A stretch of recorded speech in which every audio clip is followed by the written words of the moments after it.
Welcome to another Stepford By Night revamped production. The following is rated for mature audiences and may contain graphic themes that will be distressing to some viewers.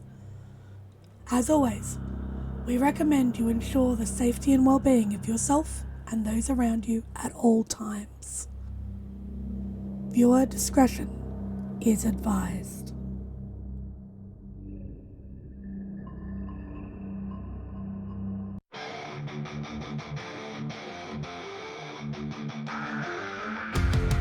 In the heart of night, we rise from shadows,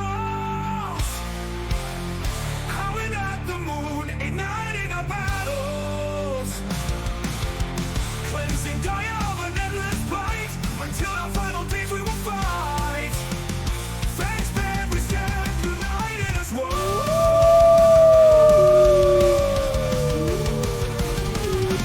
Evil spirits lurking with horror and dread.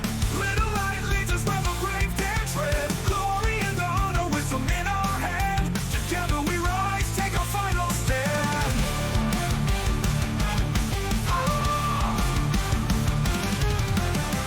Everywhere we run, the wind is at our back.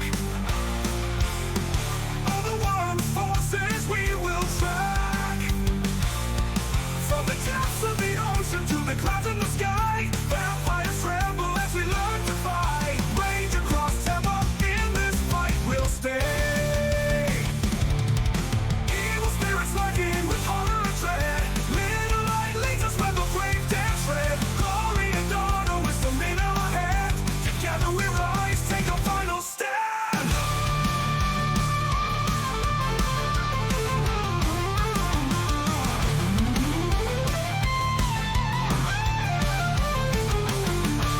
Rage across timber, in this fight we'll stay. Everywhere with the pack, let the night be our guide. In battles of honor, we shall never hide. Rock will never hide.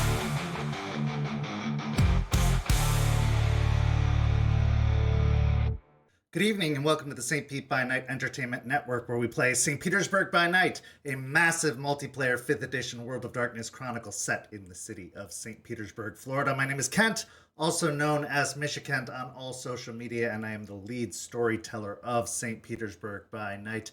And it's Friday night, and you know what that means. It's time for Hounds, our second Werewolf the Apocalypse 5th edition Chronicle set in the city of Tampa, right across the bay from St. Petersburg, where a young pack of Guru from Michigan have come down to act as reinforcements to the Sept of the Evening Star. And they have been taking their lickings and keep on ticking as they have tried to come into their own as Guru, as people, as adults, because this is a group of young kids, teenagers really, who have been growing up and learning, but they come from very rough origins and aren't necessarily the first round draft picks of Guru, really showing the state of things, to say the least, in the world of darkness overall. But if you enjoy what you've been seeing and you've been following along with St. Pete by Night, go follow St. Pete by Night on all of that social media you see in the description down below. And if you're really interested, why not come join our amazing community by following that Discord link in the description, where you could join 200 plus other community members in our Discord community. We have tons of opportunities to join in on activities and other wonderful discussions that are taking place in our Discord community. So come join us. Now, this story couldn't be told without some amazing players to tell it, so let's go ahead and introduce those players now. Players, go ahead and introduce yourselves, if you please. Hello everyone, my name is Jay, and I'll be playing Deadbeat, the Bonar Haroon, who didn't fuck up this time. Hi everyone, my name's Nikki, and I'll be playing Delphine Ruin Speaker, the Silent Strider Theurge, who also didn't fuck up this time. Hello everyone, I am Ben. I'll be playing Raymond Gorn, the Ghost Council Philodox, and I maybe fuck up. We'll see. Hello there, I'm Katie, and I'm playing Aurora Rory Woods, the Bonar Galliard, and we'll see if she fucks up tonight. Hello, everyone. I'm Lilith, and I'll be playing Juniper Kameen, the Ragabash Black Fury, who also never fucks up.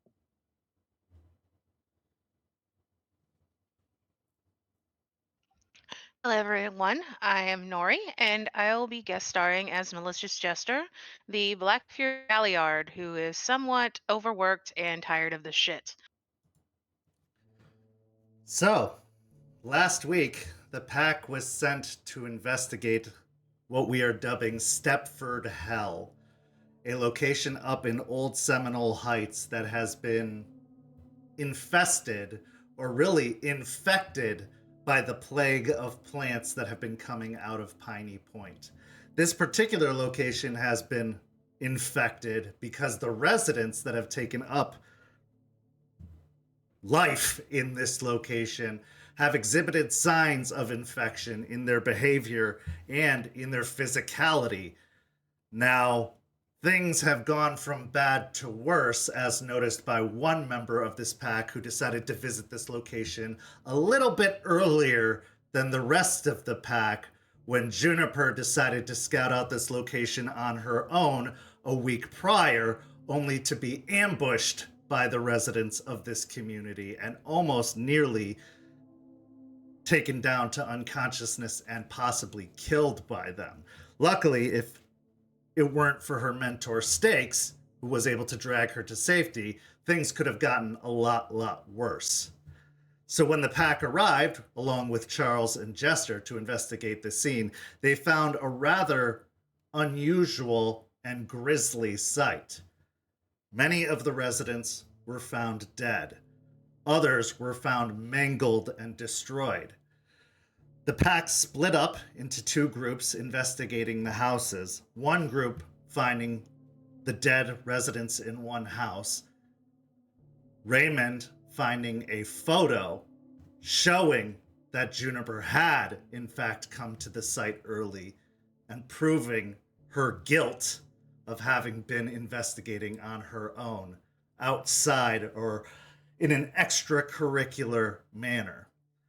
The other group went to the other side of the neighborhood and found an even more horrifying sight, where they found body parts and mangled remains piled together with these fungal growths connecting them.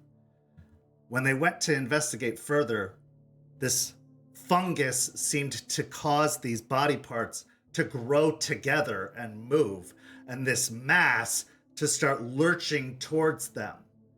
The group of Jester, Deadbeat, Delphine, and Rory battled this growth and managed to dispatch it. Now, the pack's mission had been to bring back a living specimen.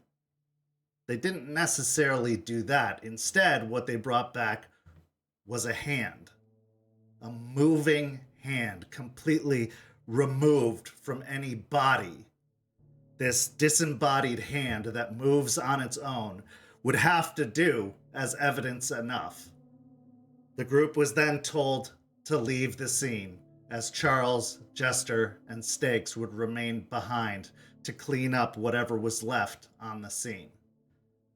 And that's when the pack had a bit of a disagreement as to what would happen next. As everyone was preparing to leave, Juniper decided that she wanted to remain behind to ensure that her mentor, Stakes Her Claim, would make it out and be okay. Raymond and the rest of the pack didn't necessarily agree with this plan and wanted Juniper to go with them, as she had been told to do by Charles. When Ray tried to force Juniper into the van to leave the scene, Juniper broke free, deciding to run from the rest of the pack back towards the neighborhood. So this is where we begin our scene tonight, almost immediately where we left off. The scene is yours.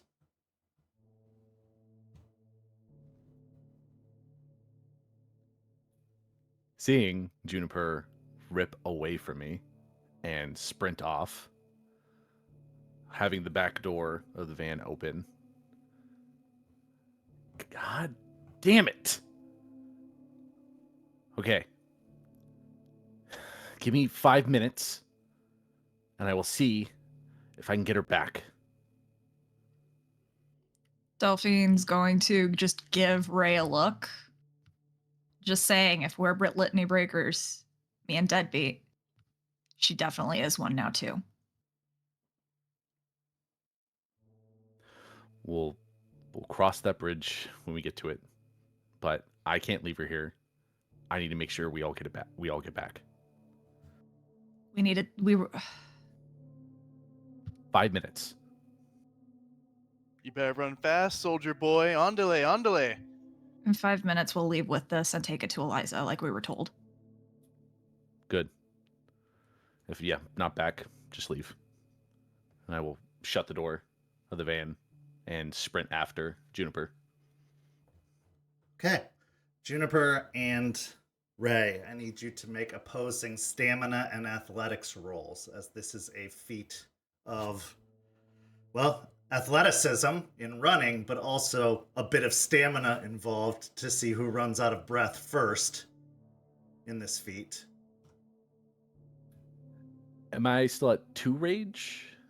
Yes. Actually, I would say probably in this, you'd go up to 3 rage, as she is That makes blatantly sense. disobeying you as pack leader, and is making matters a whole lot worse after you know you already have to have a conversation with her about something pretty serious.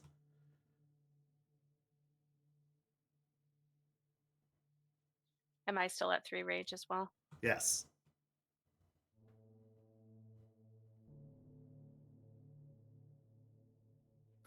I got 6 with a crit.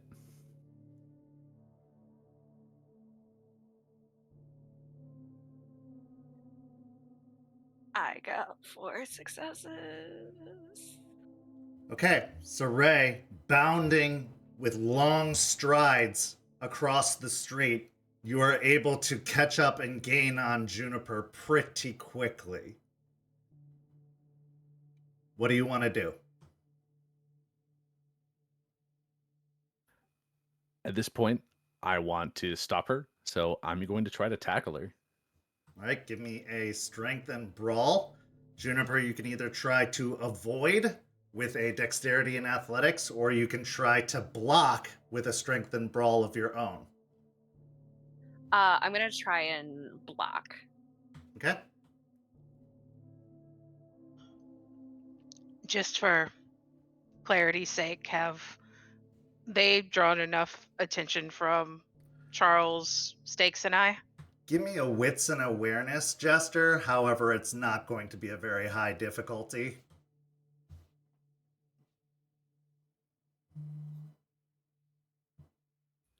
I got a brutal? Okay. With 2 successes, but also with a brutal. Well, that's an additional. I mean, that is a critical. Okay, You are okay. trying to do damage theoretically, so. So, a brutal 6 successes. Okay. I just rolled 7 successes with a crit. Okay. So, as Ray leaps toward Juniper, attempting to tackle, Juniper grabs Ray and almost hip tosses him over, slamming him down to the ground, doing, we'll say, 1 point of superficial damage as he slams his back down on the ground. Jester, what'd you get on your wits and awareness? 3 successes. Yeah, you hear them. You can. It's not hard to tell that there is an altercation happening at the entryway to the neighborhood.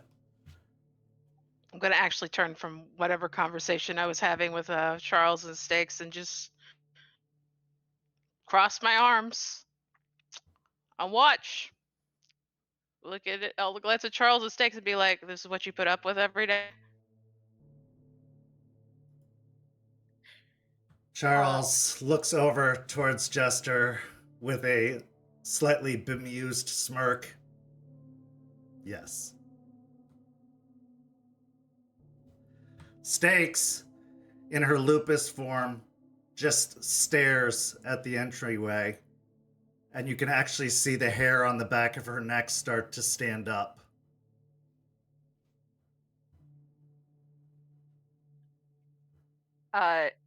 Not seeing any of this as I'm looking down at Ray, kind of just like holding him on the ground, just like seethe between my teeth, like, what the fuck are you doing? I just said I just want to make sure they get out, okay? Hip toss took the air out of me a little bit. And so from the ground, a little bit panting, trying to regain that air. I know. You said you were just taking a look, but we need to leave. We have our mission. And I trust Stakes to be able to make it back. And Stakes trust us to complete this mission. We need to go. Not all of us have to go. It's fine if there's a scout. It's fine. It'll be fine. You don't know. You don't know. I don't know if they'll encounter anything, but those three are probably the strongest people in the Sept. And I'm sure they can handle themselves. I know that you are worried about Stakes, but we have a mission. And I know that doesn't sound like a good reason, but for what we're doing, for what we were tasked to do, this is important. We need to go.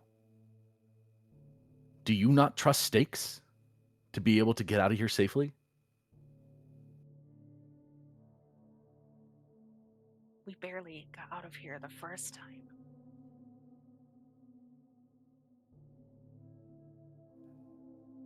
But you made it out. Didn't you?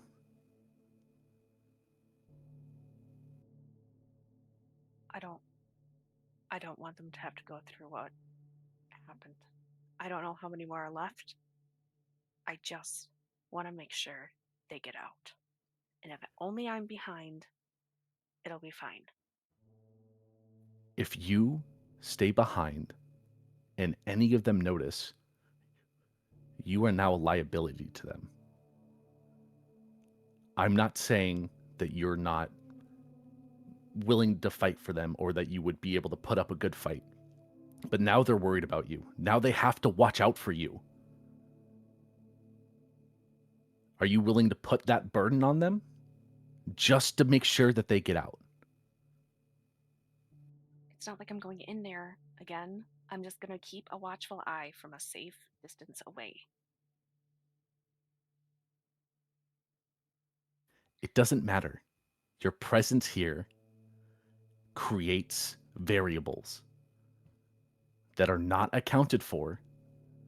Please, please just listen to me. Let's go. Didn't you say the last time we talked that we would listen to each other? That we would actually put some trust towards each other? Isn't that what we talked about?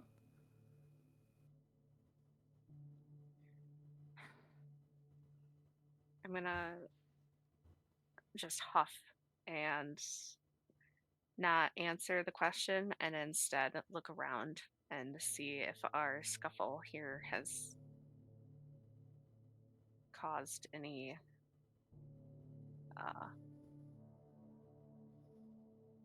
what's the word I'm looking for? Has gained any notice? Yes, that. Thank you. It's pretty obvious with the three Elder Guru standing in the middle of the road, staring at you.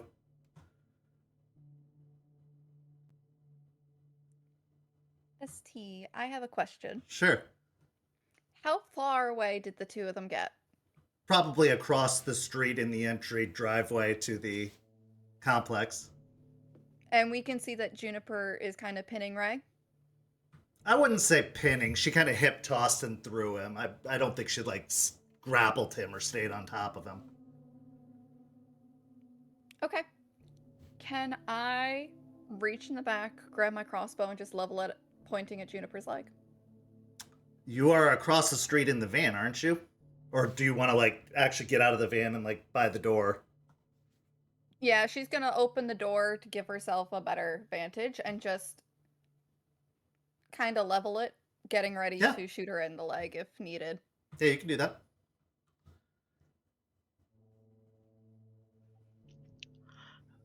When Juniper looks over, I'll be like eating some nuts out of a baggie and then just be like, "Oh, hey, you guys finished?"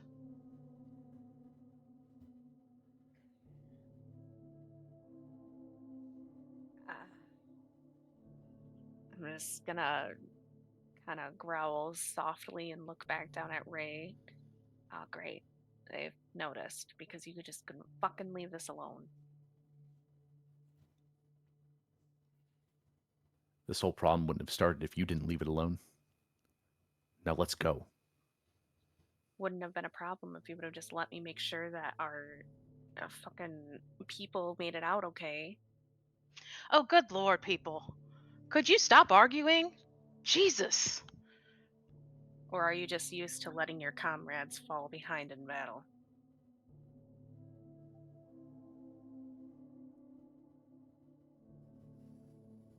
I will get up and I will go to my full height standing over Juniper.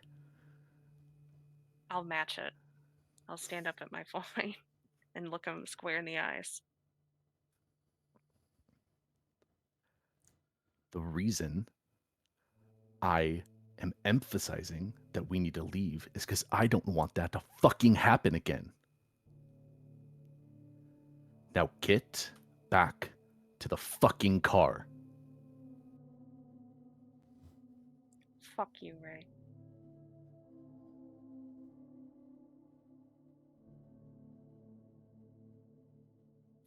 Let's go.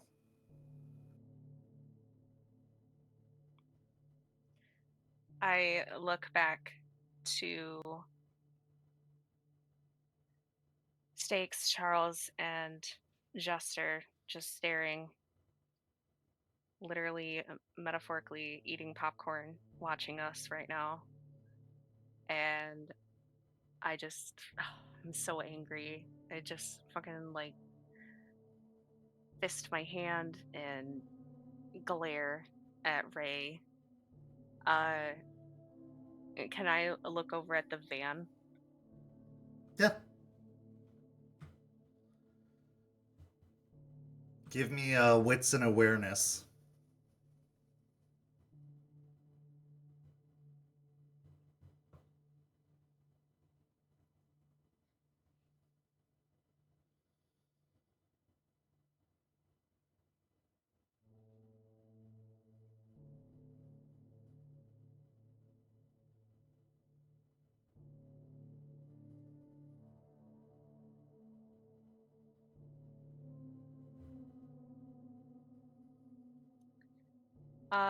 Okay. I got a brutal outcome, and then I also got a crit.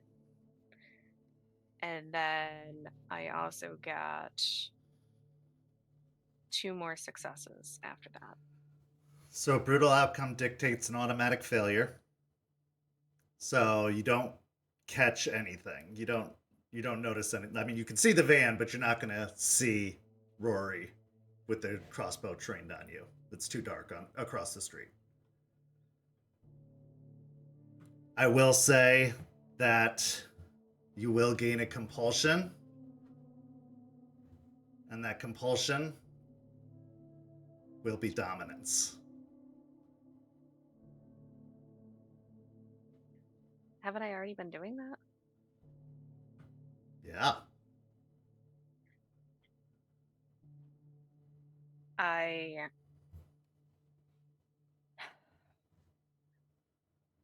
feeling a lot of complex emotions right now.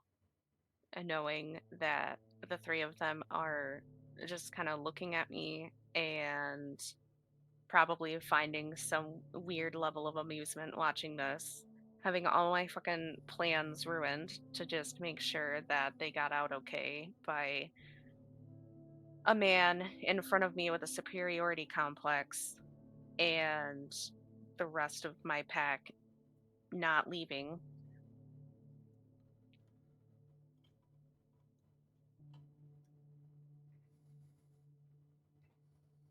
I square up even more.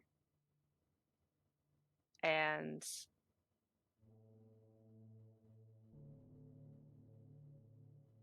even though I know this will probably get me in more trouble than it's worth,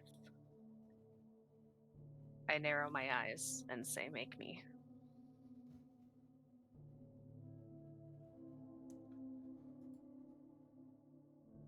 Not like you can make anybody else do anything you want.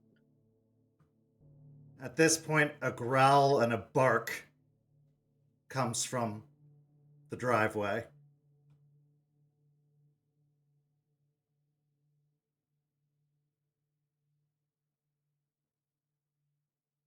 Turn to look.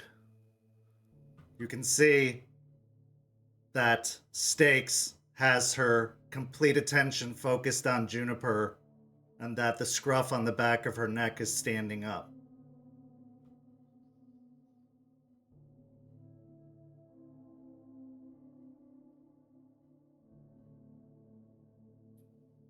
Seems like, in my opinion, Stakes thinks it's a good idea for us to fucking leave. And I could force you. We could fight right here, but that's not good for anyone. Especially you in the current situation.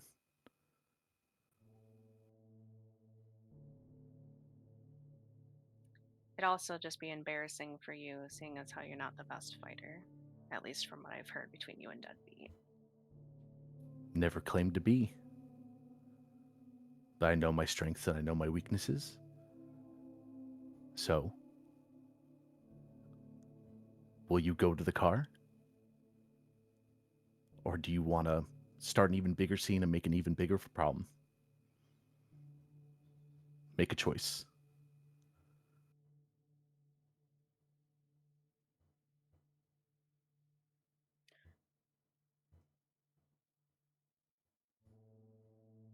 I look back at Stakes, just the need to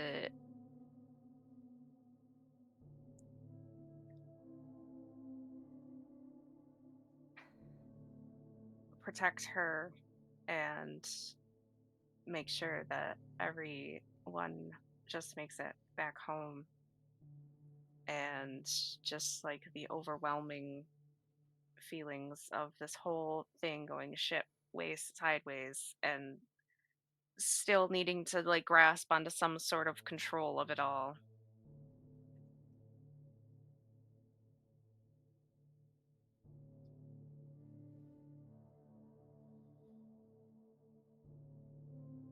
I look back at Ray.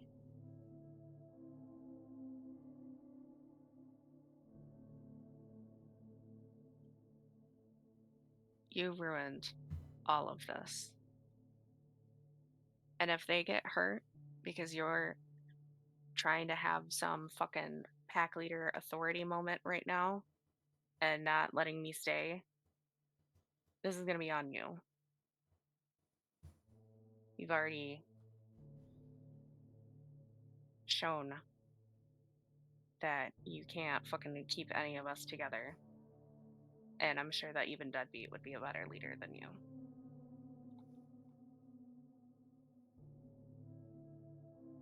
If you want to put the blame on me, go for it. I don't really care. But it seems like to me, from the evidence that I found, you ruined this way before the whole situation. So, you can think what you want, but you can think while going to the fucking car. You first.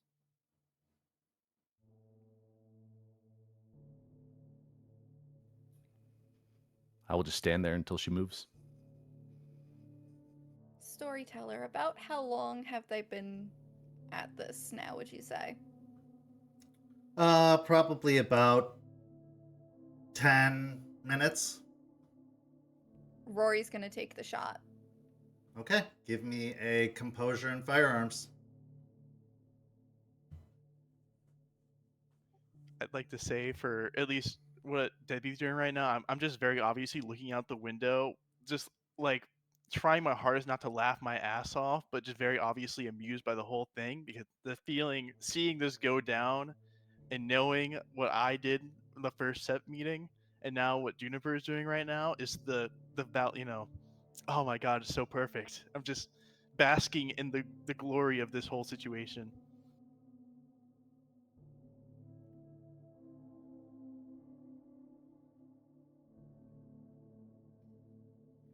I got 3 successes. Okay.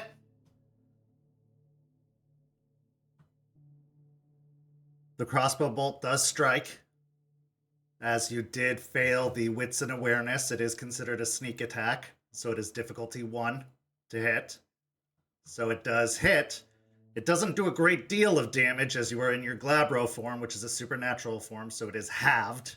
So it will only do 1 superficial damage, but a crossbow bolt does strike Juniper. I wouldn't say necessarily in the leg. It's probably a grazing shot at this point, so it's not even sticking in. It's just like scratching. Yeah, the van would have heard Rory like quietly counting down, and then like as she says like 3, 2, 1, the shot would go off, and seeing that it missed, she would start loading another one.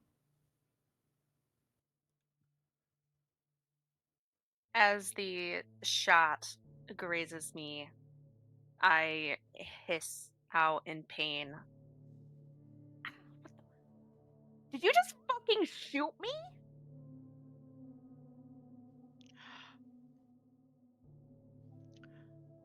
Okay, enough. Quite literally, if there was anything else here, it's heard. So all of you have fucked things up. Stop pointing fucking fingers and get in the goddamn van. And I will beat the shit out of you, Juniper, if you don't.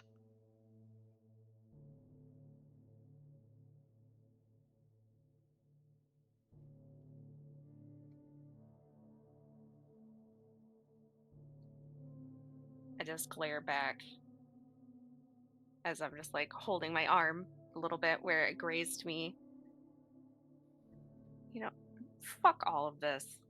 Fuck all of this. And I look over at the van and fuck you, Rory. What the fuck? You fucking shot me? I didn't realize this pack was just all about fucking shooting each other and beating the shit out of each other. Fuck all of you. As I start storming off to the fucking van. Delphine will have it slid open, ready for them. I'll follow right after.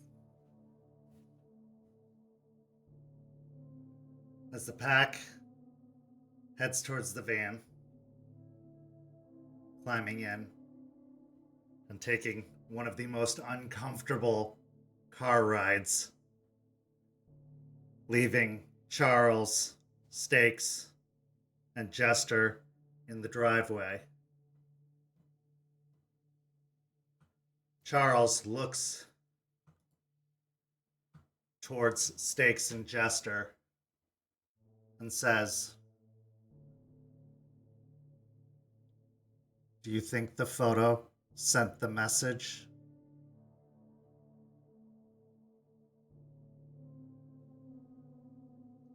I don't know.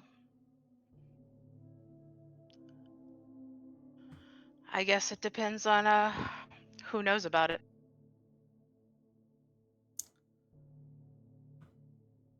Stakes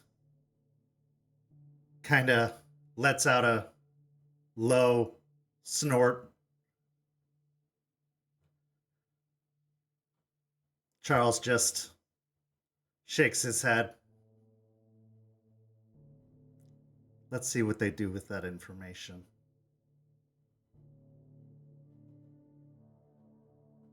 And the three turn and move towards the other houses in the complex. We transition now back to the cairn. The van ride back to the cairn was extremely uncomfortable and extremely quiet. What was going through everyone's heads along the ride back? Let's go ahead and start with Delphine. Delphine, she mainly had a lot of just annoyed frustration because just even if they had been trying to be sneaky, like even if she was just going to sneak and observe and scout, she went about it the completely wrong way, just running towards this situation too. They took forever to notice that Charles, Jester, and Stakes were just blatantly watching, and their argument if the neighborhood had been inhabited, would have drawn all of the mushroom people out or any residents that could be in the area. So she's just frustrated, but she understands that Juniper did just want to keep Stakes safe, and she understands that feeling, but sometimes you just have to trust that Stakes knows best. Deadbeat. Much like Delphine, starting out, I was more annoyed by the situation because I just kind of want to get back to the house so we can relax and unwind for the night, so I can at least be done with this mission.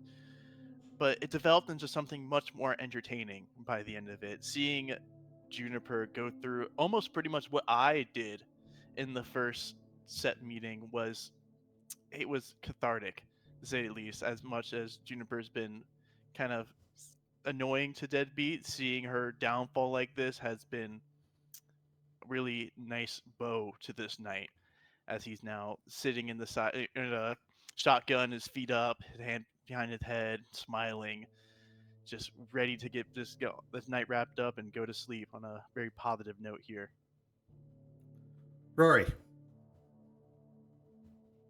She's annoyed and pissed off because we were doing so well, and because of how well we were doing, we were starting to get like recognition and praise from some of our elders. And then Juniper had to go and do that. She also understands that like the worry for Stakes and not wanting anything to happen to her. But she's like, Stakes has already gone on missions and scouted out places and has come back to us. Now there's 2 other people with her. She'll be more than fine. Why go and like why derail the mission when we were so close to completing it and getting some more recognition in a positive manner than the negative one we've already been getting? Juniper.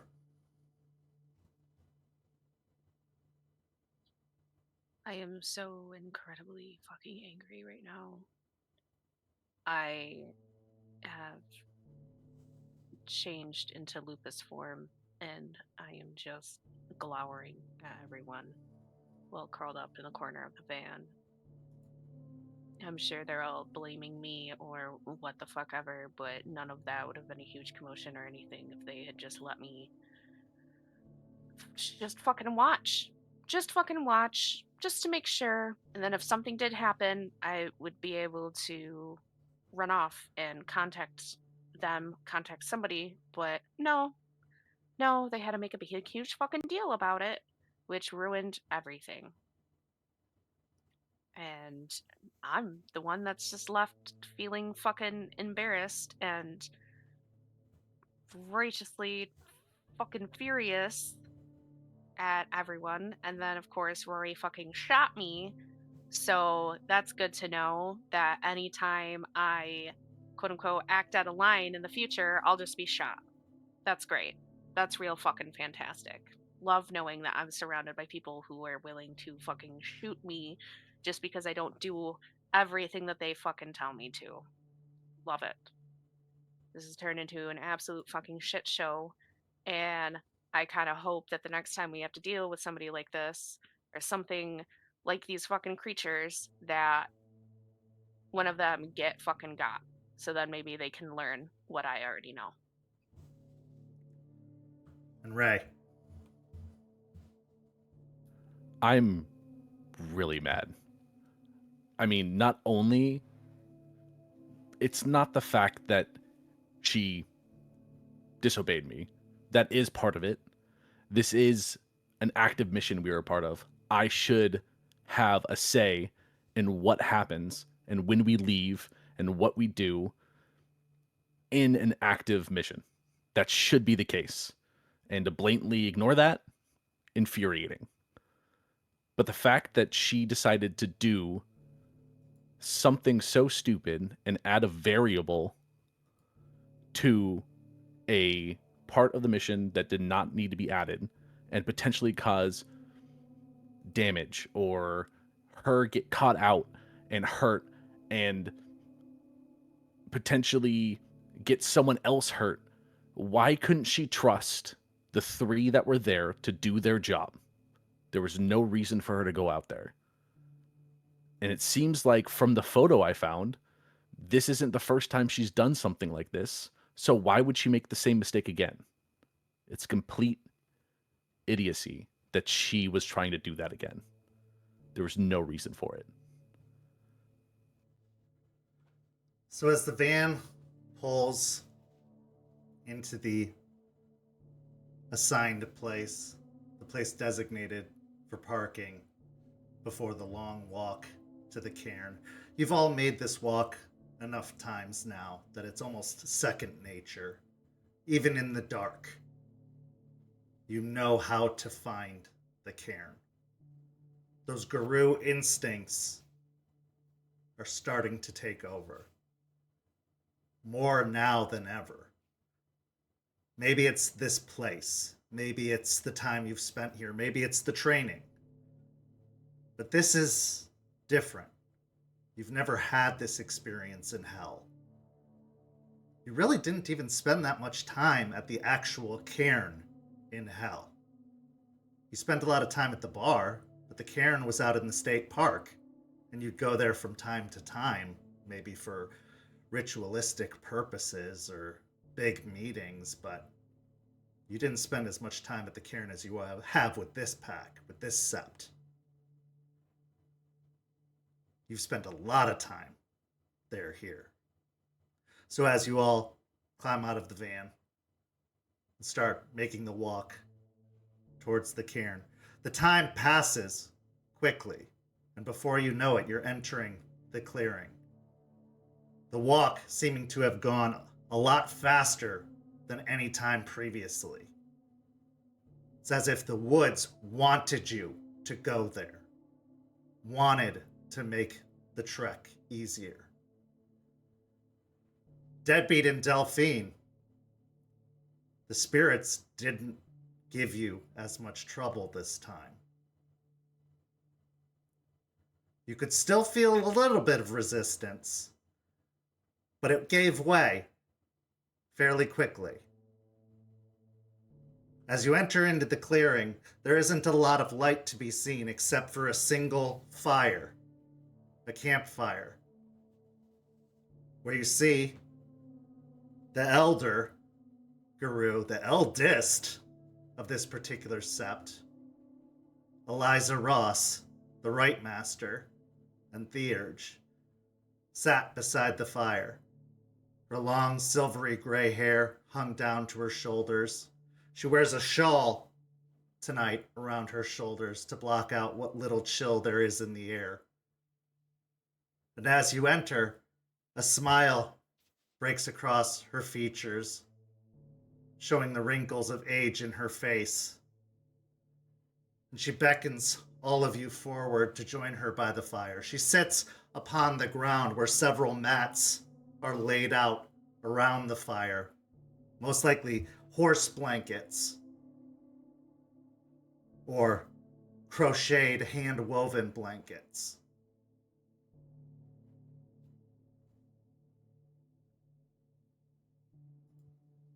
Delphine, upon approaching, she'll kick off her shoes too, and temporarily hold onto one of the the trash can with one arm as she reaches down to pick up her shoes.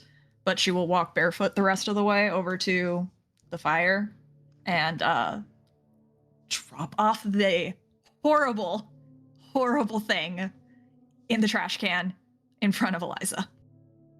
The entire ride to the sept, you could hear kind of scrambling around in the trash can, but as soon as you arrived and along the walk, it fell still and quiet. The movement minimalized until it was completely gone.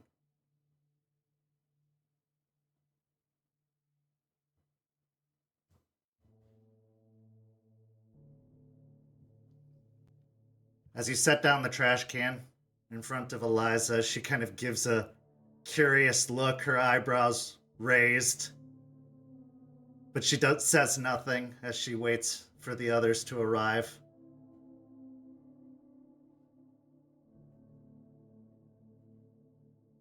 I'll follow after Delphine.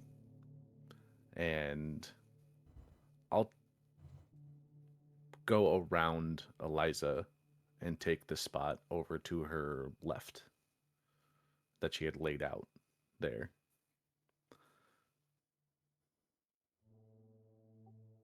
The carefree stroll, kind of immediately, a little pivot my step. I'll take a seat at the farthest spot away from Eliza. Either just kind of walk up, my shoes still on, just casually sit down, kind of rock back a little bit, and sit back up, and let my legs lay down. I look around, just kind of bored and a little bit tired, ready for the night to be over.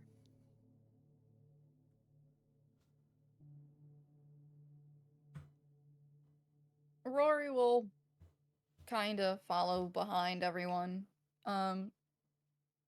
She doesn't make her way right to where Eliza is. She kind of walks not to the tree, but like by it, looks at it for a little bit, and then goes to sit on one of the blankets, and she'll unmask, take off her hat, and like rub any sweat that has been forming on her brow, and just kind of like de-gearing as she settles down. I come up behind everyone, still in lupus form, and while everybody settles into place on the blankets around the fire, I just still kind of stay back at the tree, and I just sit and glare at everybody. Very much still angry, not really wanting to be a part of any of this. Debating whether or not to just sneak off while they're all talking. Fuck them. Y'all have had quite the night. I swear, if the tension were any more thick, I'd think my mama had been churning butter.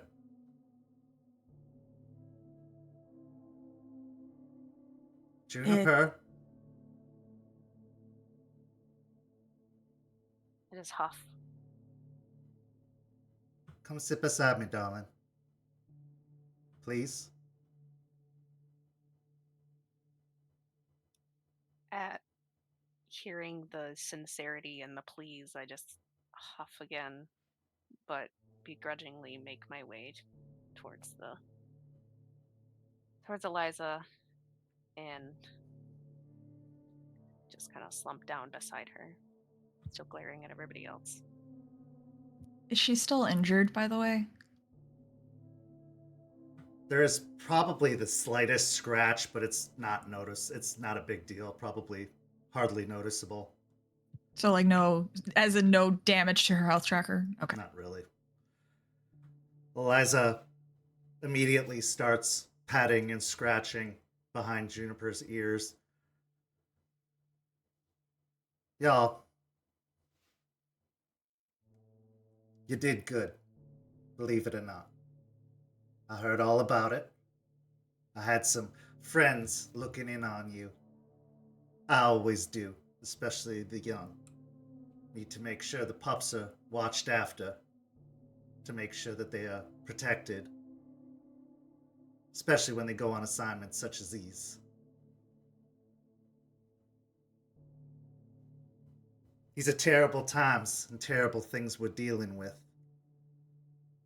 Much, much too difficult for young ones such as you. But they must be dealt with nonetheless. And you're being called to task. I know that there is frustrations amongst you. I know that there is anger. I know that there is worry. I know that there is pain.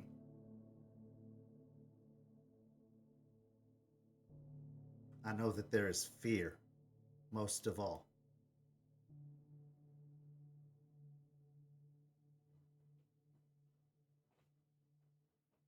These things can be your greatest weaknesses. These things are what your enemies are going to use to hurt you most. They want to divide you. They want to turn you on each other. They want to harness your rage against you.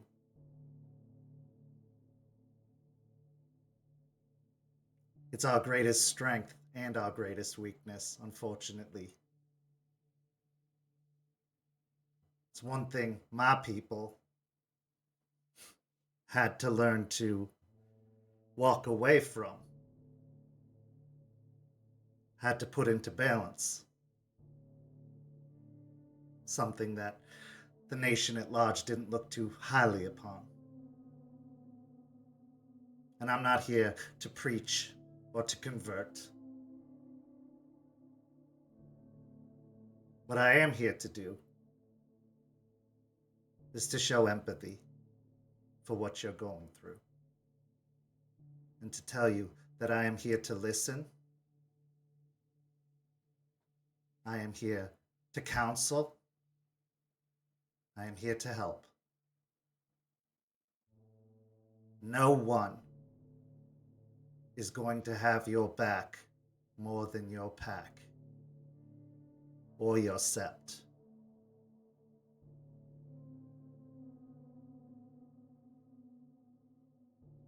This is your family.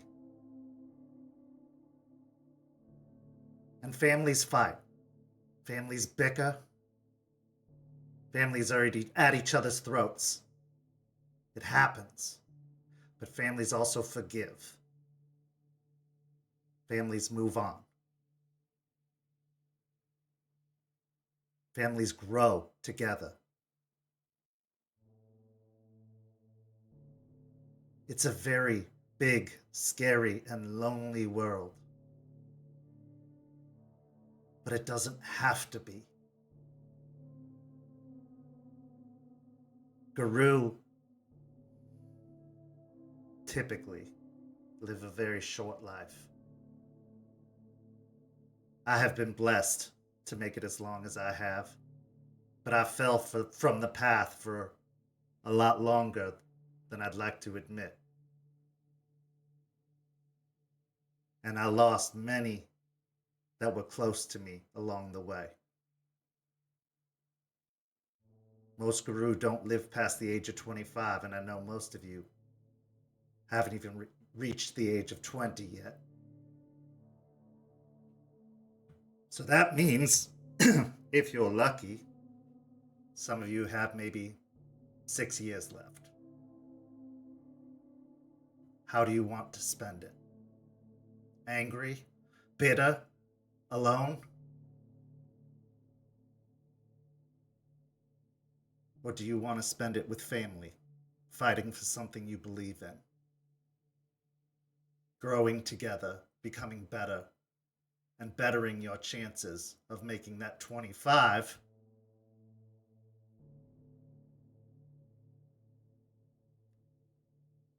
not just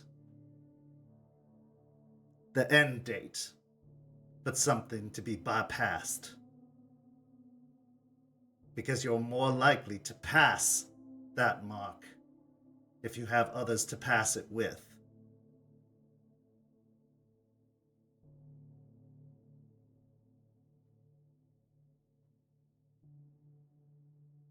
Just consider these things. That's all I ask. Now, let's see what you brought me, shall we? Do you watch Netflix? That's where they send the CDs to you in the mail, right? It's streamed now. It's a streaming service now. But Like do you by know the about river? the No, they've got this new show. I think it's a remake though of like called Wednesday. Girl named Wednesday Addams, but there's a Oh, the girl who does the dancing. Like with yeah. Lurch and all Yeah. the others. Yeah, it was in. I remember that when I was a child. Okay. But in there is the hand thing from Wednesday, basically, but also mushroomy. I see. It was twitching and moving a lot before we got here. It wouldn't sit still in the car, but ever since we started the walk up to the cairn, I'm afraid of opening the bag and seeing that it died. You may have. But that's nothing to be worried about. If it did, that's good news. That means that that material, whatever it may be, can't make it into the can here. I'm more concerned if it did live, and if it was still as violent and as active as it was out there in here. Because that means it can bypass the security of this place and could be a real threat to us. The fact that it's gone quiet tells me that we are quite safe here, even from these things. Yeah, but then we wouldn't have completed the mission. We were supposed to bring it back alive. You have completed the mission. You have brought me information. Don't worry. The mission is always ongoing. Every piece of new information that we learn is a success. And from what I can tell, and from what I've heard, you've learned a great deal tonight.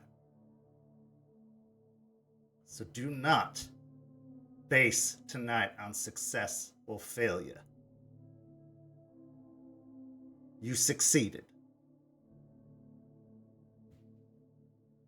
That's good news for Juniper then.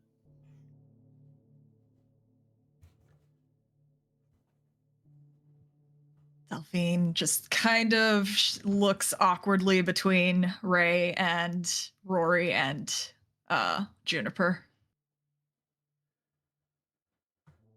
At this point, Eliza pulls open the trash can, starts tearing open the bag, tilts the trash can to look inside. Well, hello. She reaches in and pulls out the hand. It's limp in her grasp. She gives it a couple of shakes, and the fingers just wobble. All right. Interesting.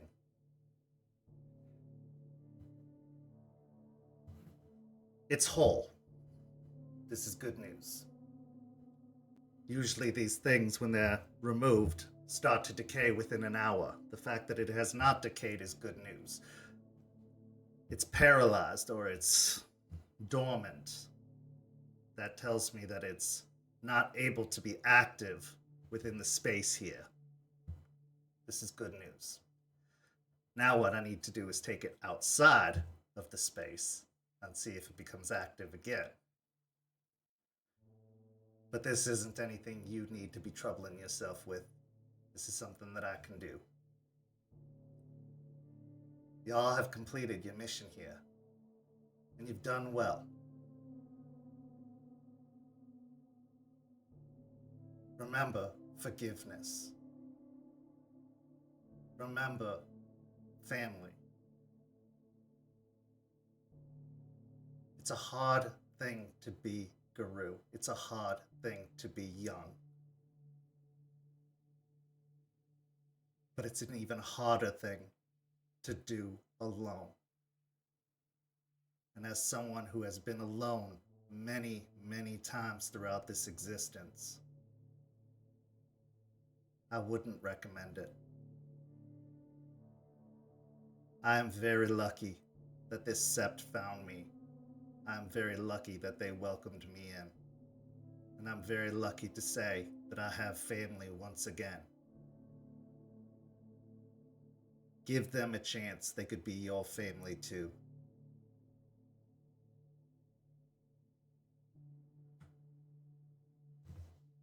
Why don't y'all head on home, get a good night's sleep?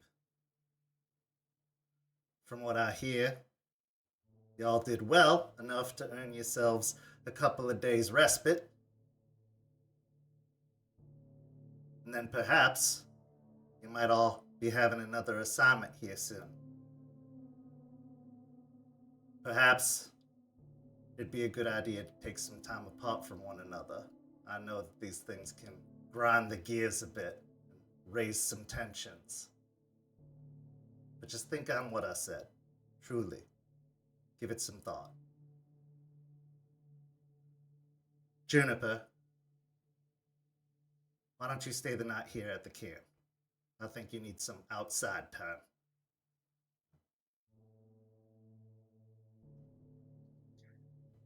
I just huff again in agreement, as I wasn't planning on staying in the house tonight anyway.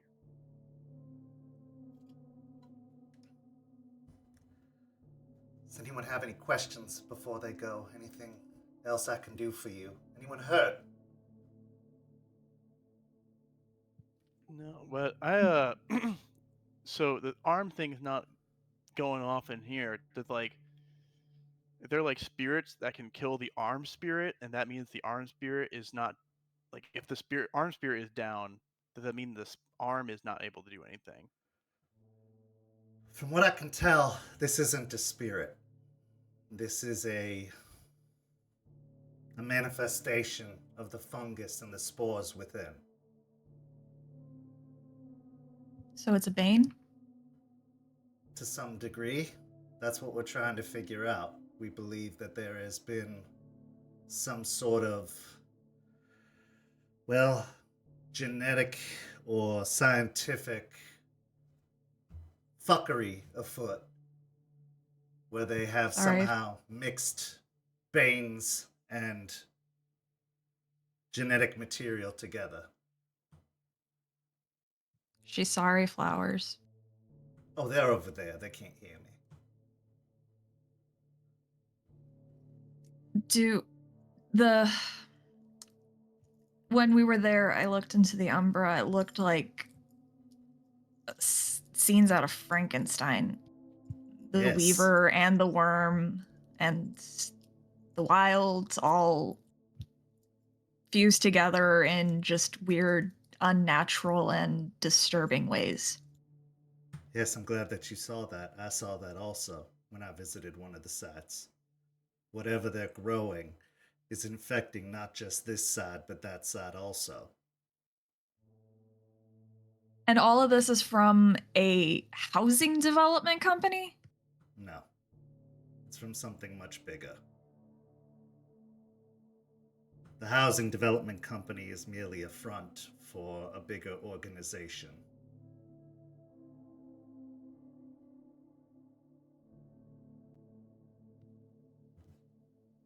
And who else is involved? Oh, my dear, that is an explanation and a list that goes far longer and wider than even I have knowledge of, but they have controlled government agencies. They have controlled various businesses, mining companies, oil companies, law firms. Anything that you can think of, they've had their fingers in at one point or another.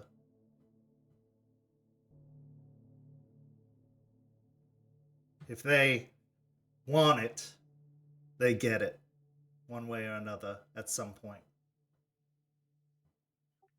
So why don't we just kill them? It sounds kind of easy there. If it's a bad group of people, we can just kill them and be over with it. Because They don't finding them is the difficult part, Deadbeat. It's a lofty goal and a good one. And trust me, many have tried. Many have tried. But finding them, that is the difficult part. Because do you know of the Hydra? The idea of the Hydra. You cut where one head cuts off, 3 more grow in its place. That's right. You can never seem to find the end. You can never seem to find the top. They say cut off the head of the snake and the snake dies. The problem is there is no head. Not that we can find. Every ladder that we climb, there's another ladder to climb on top of that. I let out just a depressed sigh internally, feeling like kind of like, what is the point then? But I can't say it out loud, obviously, so I just sadly sigh. Eliza actually looks down at Juniper, but we don't stop. We can never stop. That's the point.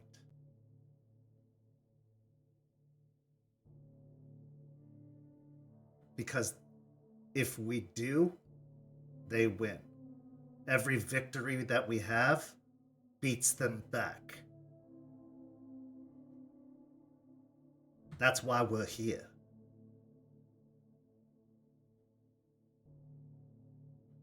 We save others from suffering the fates that many have suffered. We prevent the tragedies that some of y'all have suffered and others have suffered. We're the flame to cauterize the wounds. Yes. And prevent others. It is easy to think that this is a hopeless battle. I understand why. That is the threat we risk. Many Guru have fallen because of that. The king of the Guru nation fell to that very threat, that hopelessness.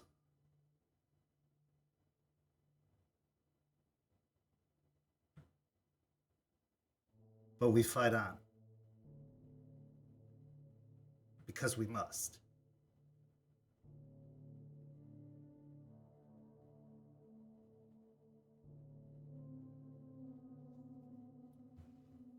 I do have a question. What exactly are you planning on doing to try and figure out how this arm is infected and how you plan on curing it? Well, we have a lot of research being done right now. Scientific, spiritual. We even have medical work being done currently to ascertain what can be done for those who are infected, both Guru and hopefully eventually human alike, to see if we can either come up with a cure or if at the very least some sort of preventative measures to stop individuals from being infected. Meanwhile, we're trying to see what the composition of this infection is to see if we can come up with something that can eradicate these plants and whatever pollens or spores they create. Is there a way I can help? I like all that. I like science. I like all that stuff. I don't know, I just want to try to help if I can. Of course. Yes, you can help. Y'all can help. Y'all are helping. By being here, by fighting the fight, by doing as you're asked to do. Believe it or not, you are helping. It may seem like you're not. It may seem like you're spinning your wheels. It may seem like the training is pointless. I know Charles is a particularly difficult one to deal with. You gotta understand, he was raised in this life, and probably the worst upbringing in this life. I think he was raised in a fashion that you could understand, Raymond. Since a very young age. He was born into it, with high expectations. So having the weight of all of Gaia on your shoulders since you were an infant, that makes a man hard. But he only wants to make you the best guru you can be. And if he didn't have hope for you, believe me, you wouldn't be here. And he would not have taken you out there tonight. So cut him some slack. Your deaths would be on his hands. And that's a lot of guilt for one person to carry.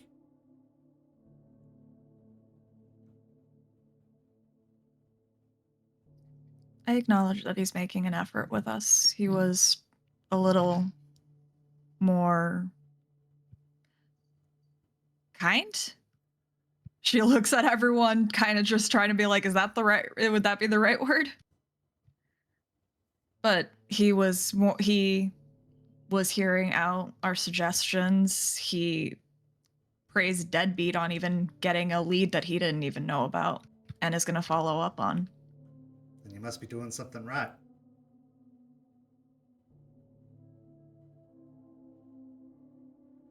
You can earn a lot of privileges here.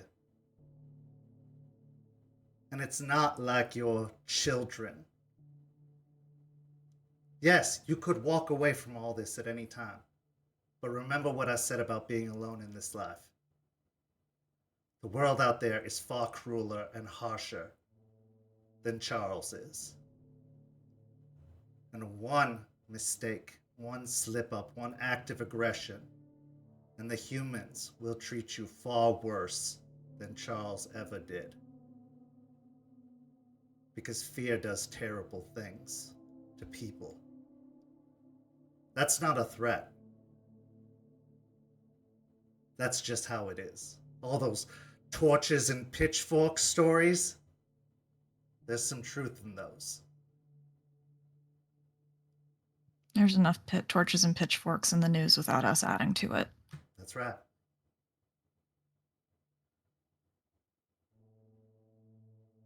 Here, we will understand mistakes.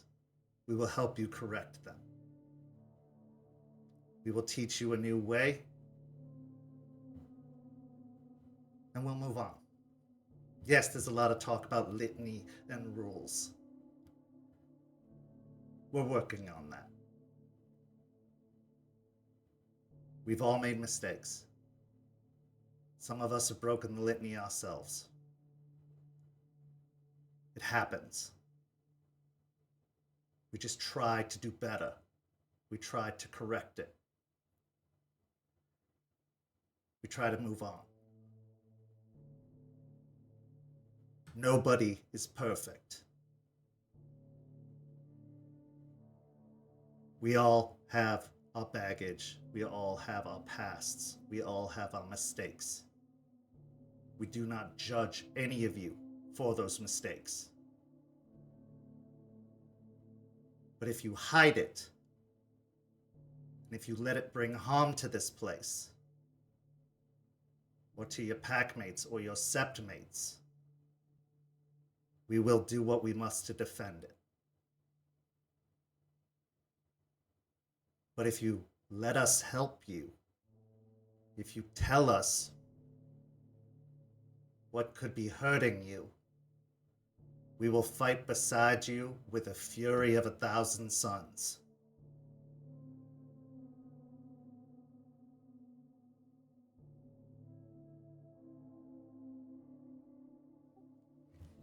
It's a little off topic, but is that why her name is Oathbreaker?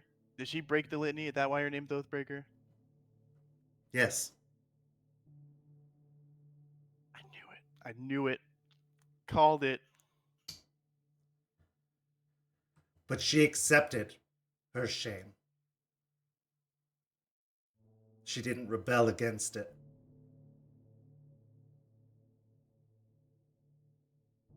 Wait, but she didn't have a right of shame, though, does she? I didn't smell anything too nasty.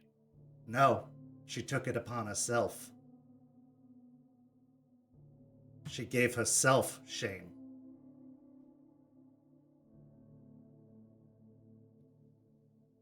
That's when she chose to willingly feel shame, Deadbeat. I know you're shameless, though. And she says that with like a good-natured smirk. That's why she changed her name. So that everyone would know. She didn't have to. She could have swept it under the rug. But she knows what she did. And she's willing to let everyone else know what she did.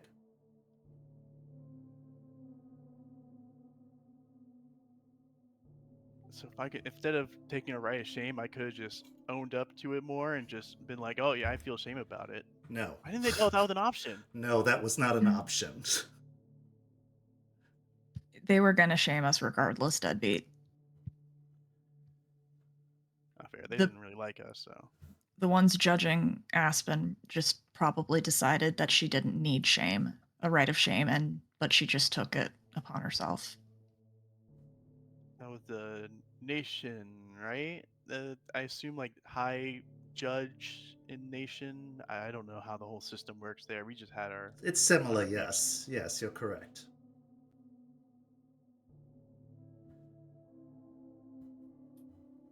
If you don't mind me asking, what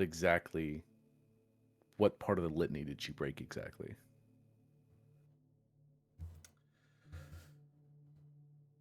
Well, from the name Oathbreaker, you can probably put 2 and 2 together on that one. She had made a promise to her fellow Guru. A promise to protect a Caern. However, damage was done to that Caern. Damage done by her hands.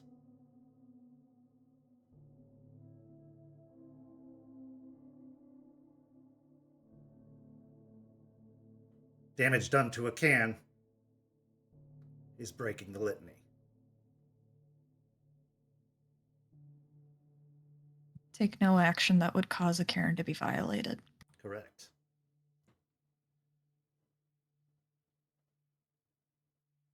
Now, to her credit and her defense, I see no other choice she had at the time. But the litany is the litany.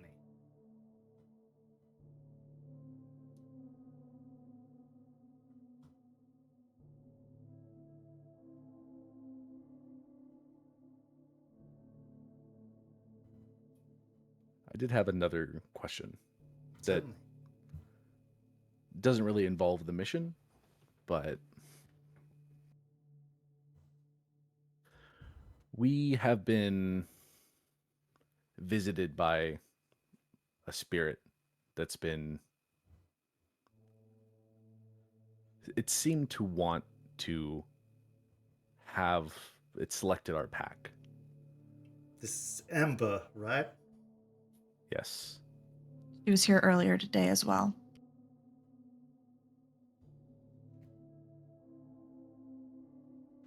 From what I was told, this spirit said that it woke up recently, correct? That's what it seemed to say when it talked to us. and it said that it wanted to see the world. Wanted to keep burning too.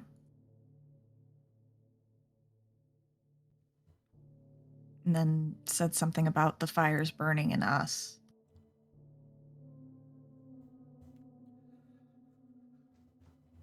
Well, the fact that this spirit manifested within the Caern tells me a lot, gives me hope. It's a good thing. This place is a place of power, of great power, and if it had ill intent, it would not have been able to manifest here. Not easily. Or it would have been a very, very powerful spirit. And it wouldn't have likely been as interested in being your patron if that were the case. It would have had much bigger fish to fry. I mean, I wouldn't say that. I mean, I think we're pretty cool. I mean, we're all pretty strong. I Oh, feel most like certainly. I'm not saying that at all. Trust me. I am not meaning any offense. Usually those that try to manipulate are not the kind that can break through Cairn protection. That is what I mean to say.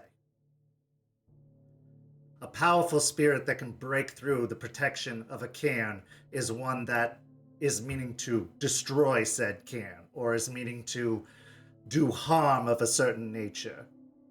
They are not meaning to simply whisper in your ear.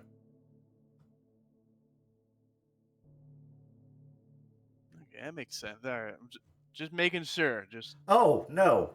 You have a great deal to offer. As far as I have heard, Fenris has visited you more than once, and that is a very powerful spirit. So, if you've caught Fenris's attention, you do have some appetizing features.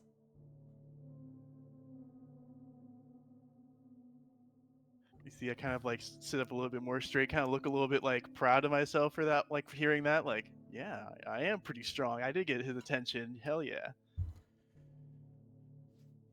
I will also say this, though. Fenris is a coward.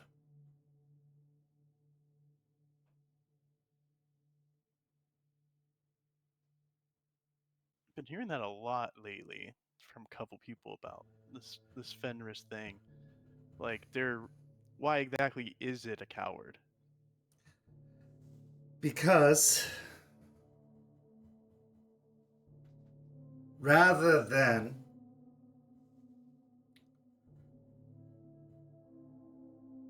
face a fight with honor, they would rather burn everything down.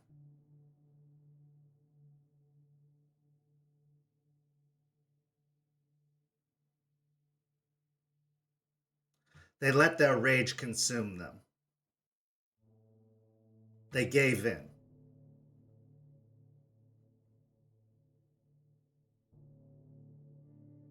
Now, some would say that the Stargazers are cowards for walking away.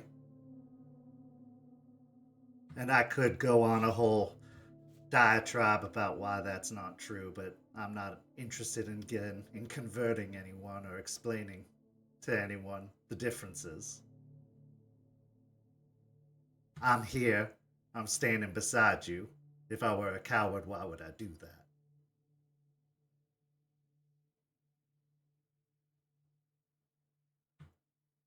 No, Fenris, if they wanted to not be seen as a coward, they wouldn't need to be sneaking around trying to recruit you. They wouldn't be trying to seduce you away from your patron. There would be honor in their methods. They wouldn't be saying demeaning things about you. Certainly that. They're a bully.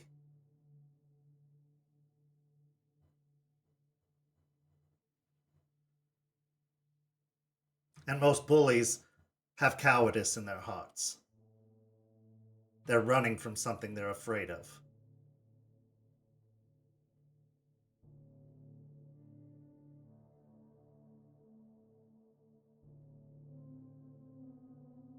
Yeah, most of them are just pussies when you really get down to it. It's true. I just look over at Deadbeat after he says that. There's no shame in my face. There's no. I'm just saying that completely straight. If we're asking random questions, I have one. Certainly. She's gonna point over to the tree. Was he one of the lucky ones that made it past that 25 mark? Unfortunately, no. He was a lupus born. He was, I believe, the age of 5 or 6. Rory will just nod. I see. Does someone turn into a tree? That's a little bit more of a complicated question. He is a spirit, or is in the process of becoming a spirit.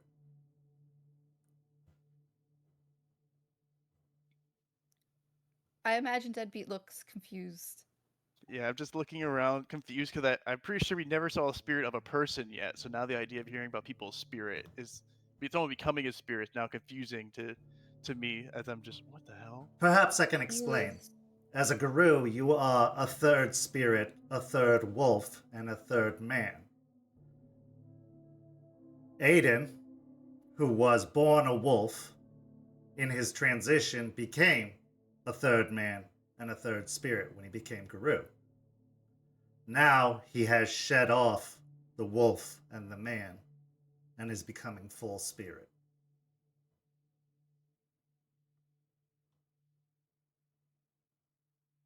So like, usually there's spirits of like just things or like of weird things. So is that person the spirit of his person now, or is he just like, can there just be ghosts? Oh, there can be ghosts, yes, but they are not spirits in the traditional sense. The spirits of people are what are called wraiths. They are those with unfinished business, those that cannot pass on, those that walk the Shadowlands.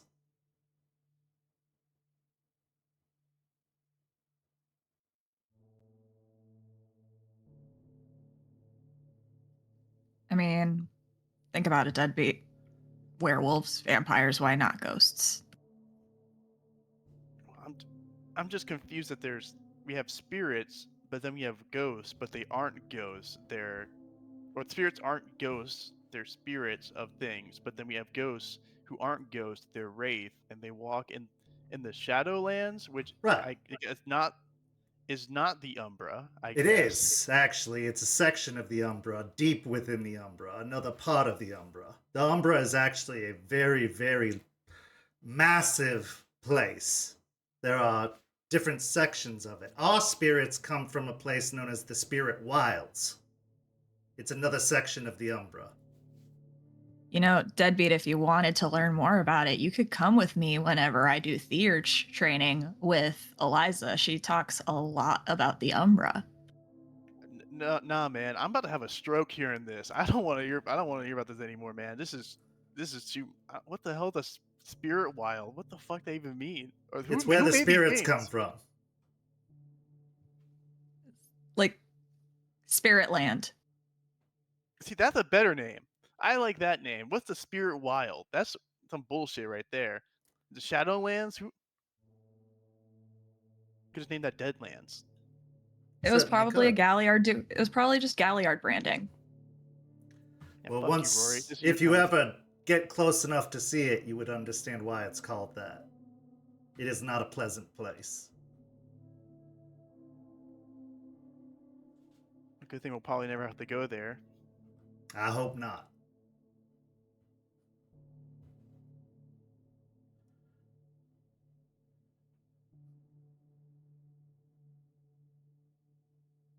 To kind of circle back to what I asked. Of course. Very Apologies. informative. No, very informative tangent. I appreciate it.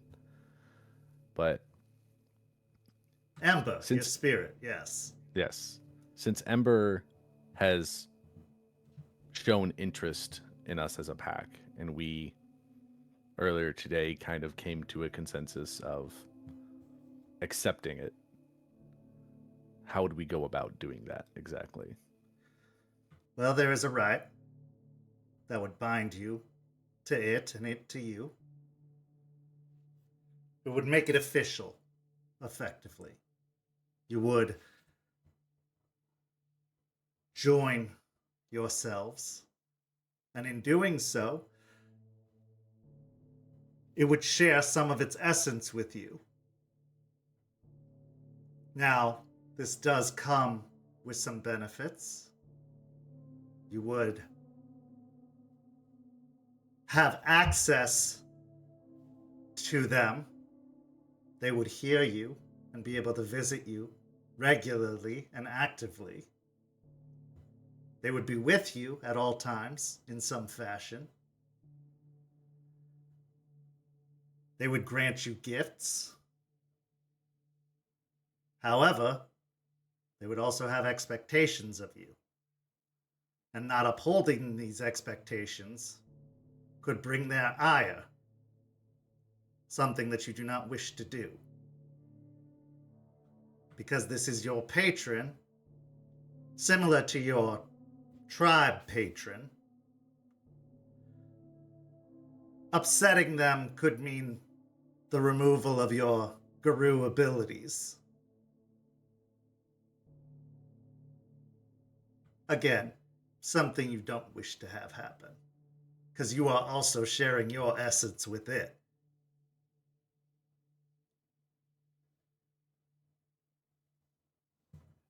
Yeah, that's definitely not what we were told when we talked to Ember, so that's good to know.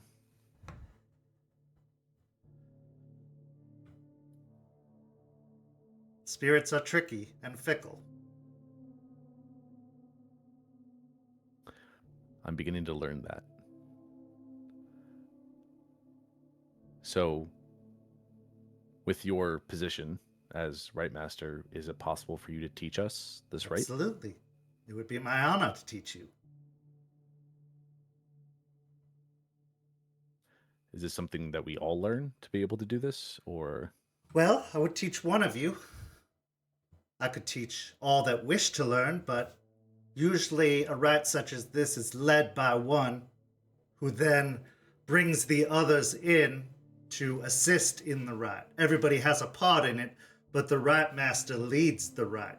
They are the one who needs to know the entire rite, and then asks the others to fulfill parts of that rite.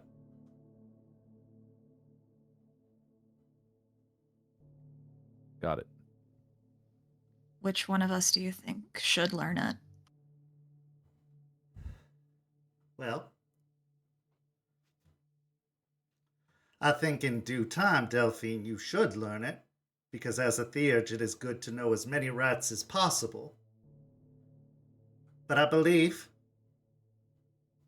a good pack leader should be the one to call forth the pack patron.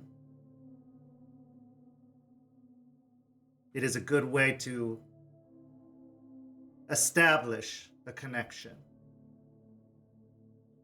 to set an example for the rest of the pack.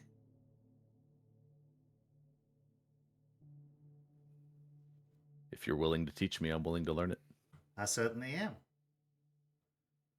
Come to visit me when you have had some rest, as learning rites is requires a great deal of concentration.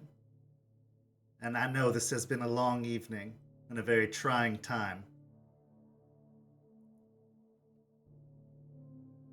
Of course, I'll try to come see you during our days off.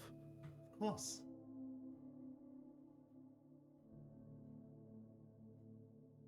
I am available to all of you at any time.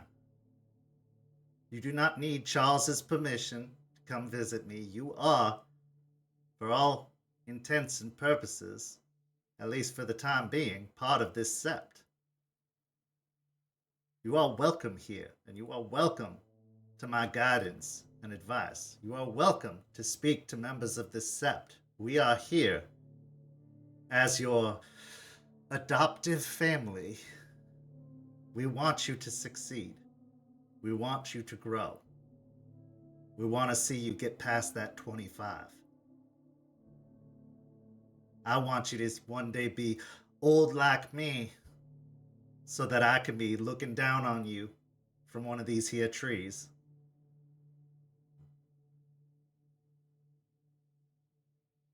Maybe not you, Deadbeat. I think you'd look gross as if you were old like me. You seem like a live fast, die young, leave a beautiful corpse type.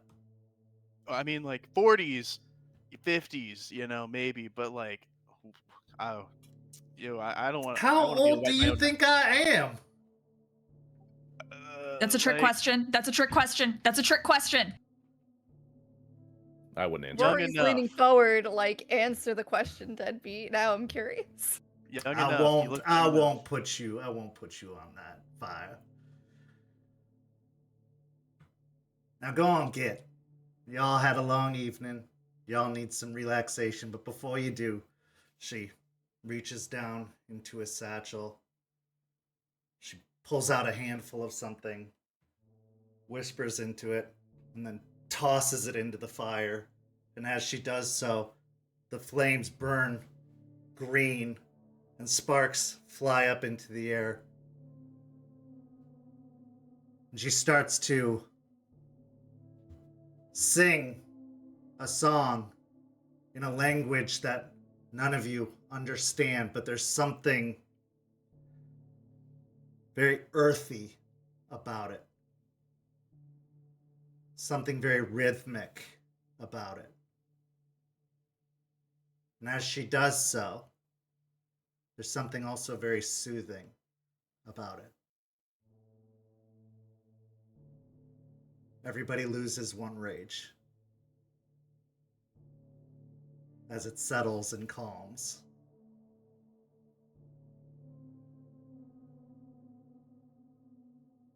Y'all get some rest now. As I am heading out to leave the clearing and everything, I will pause in front of Juniper and crouch down. And I'll show that it's just my hands, I'm not doing anything. And then I'll just very carefully just touch her paw, and I will use Mother's Touch. I know that she didn't take any, but she saw blood, so Delphine just thinks that she's still injured. Even with losing a rage, I'm still very grumpy, and I just glare as I feel what's the little scab that's left of the wound heal up.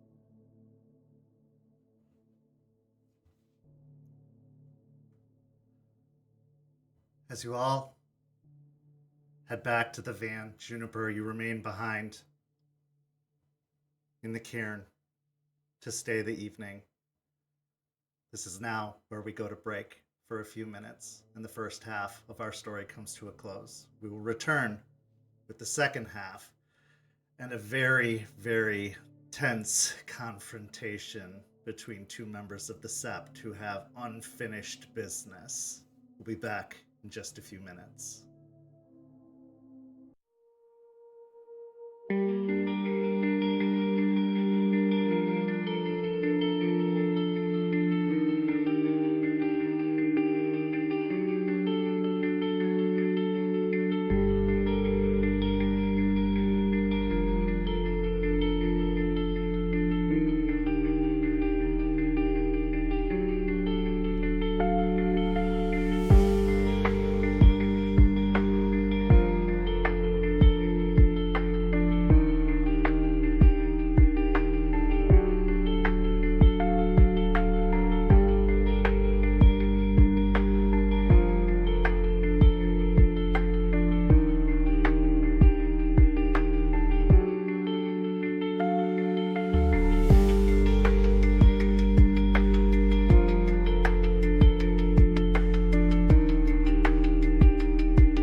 Welcome back.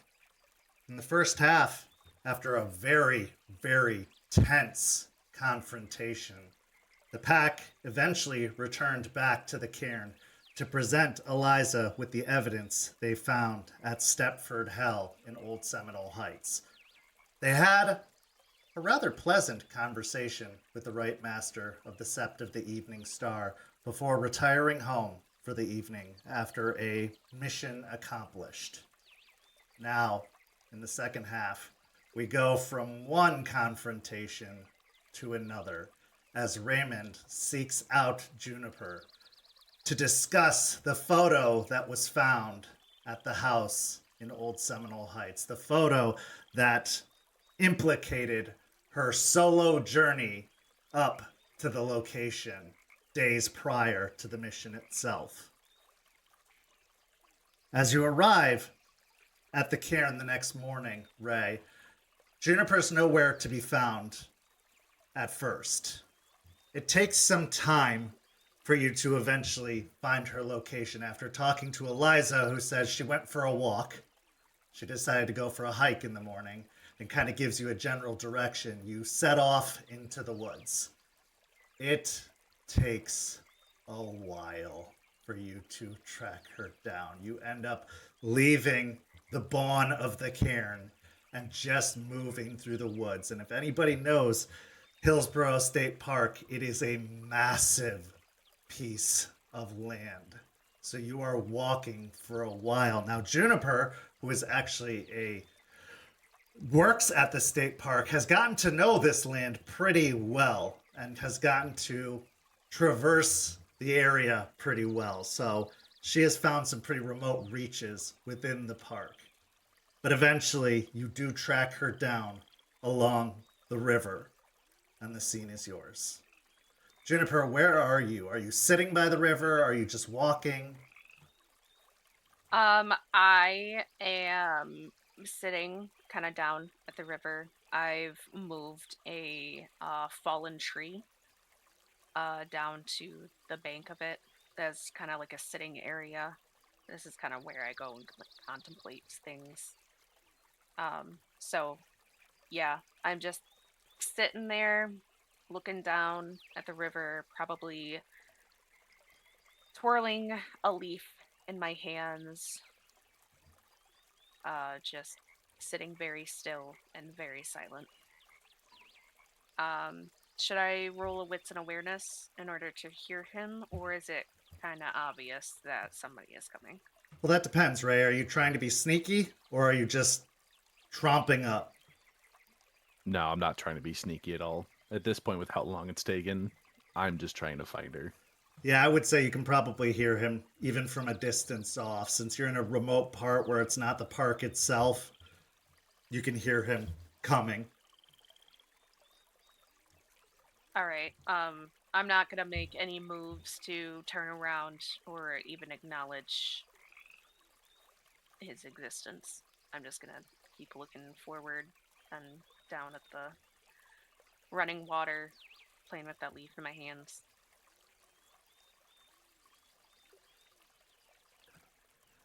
Finally, finding Juniper after what felt like forever, and crashing my way somewhat through whatever brush has been surrounding this little hidey spot. You found a super remote place.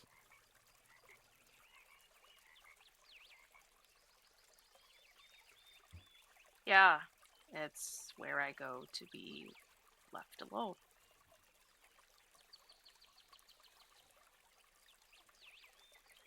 It's a good spot for that.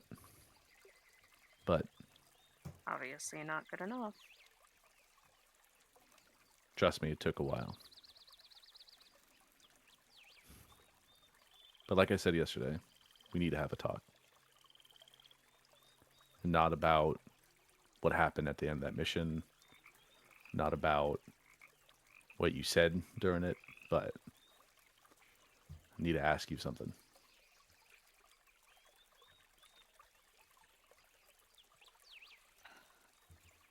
All right. Come have a seat. And I just kind of pat the log on my left. I'll walk over and take a seat next to her.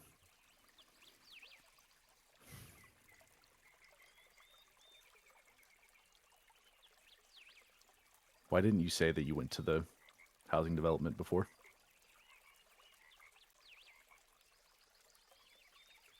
If you told us, we could have been prepared a little bit better. We could have had some sort of information of what was going to happen. And we would have known that you went through this situation. You put a lot of trouble on the pack, us, yourself, and the SEP.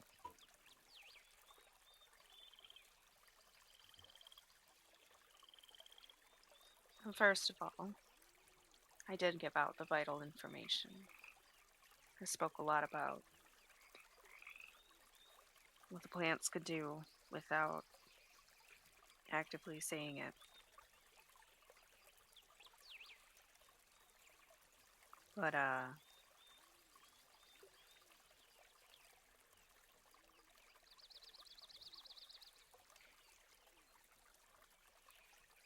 I didn't say anything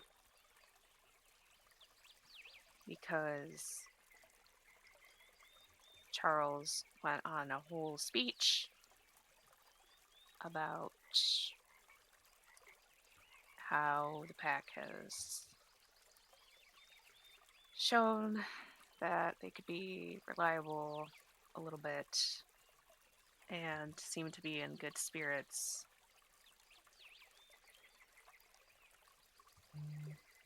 And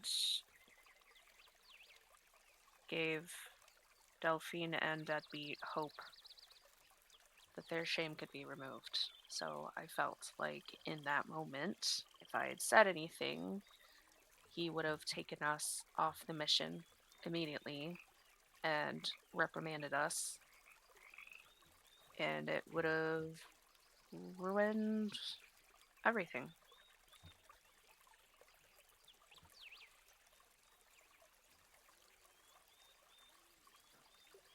I'll nod a little bit.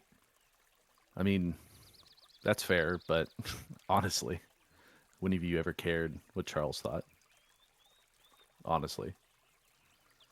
And I'm not saying that you should have said it in front of Charles. You could have told us. You could have at least warned maybe one or two of us about what happened.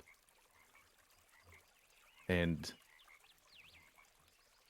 obviously, in some way, Deadbeat was able to find information. It went off on his own. It did stuff. You went off on your own and did stuff, and yes, it may not have gone well. But you would have had information and something that Charles wouldn't have had to give him. And I'm not saying you should have told him everything, but you set a bad precedence. And you put yourself in danger.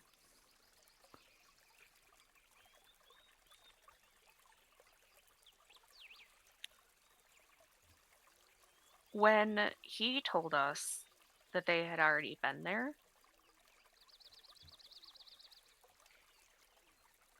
I knew that they probably had already seen what was there. And that's why the information that I did give was helpful. But I didn't have to admit being there or anything. And so I'm glad that we agree on that part. But you trying to say that I didn't give out any information or anything, that's wrong. I don't feel like I set a bad precedence.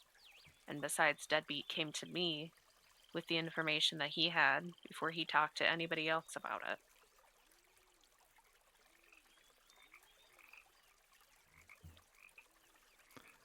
I wouldn't have even gone if I didn't know. I mean, you got me there. The fact that you did give some sort of information. I misspoke. But didn't you just prove my point by saying that Deadbeat talked to you beforehand about this situation he had? Before telling Charles, before telling anyone else of higher authority, he talked to the pack. Even if it wasn't the whole pack, he talked to someone.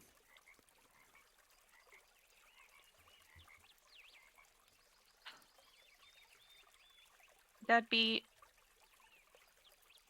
wanted to go out and get the treasure that his informant buddy, whatever,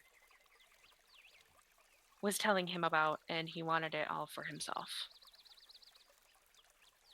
And I tried to convince him not to go out on his own and to maybe tell the pack first. So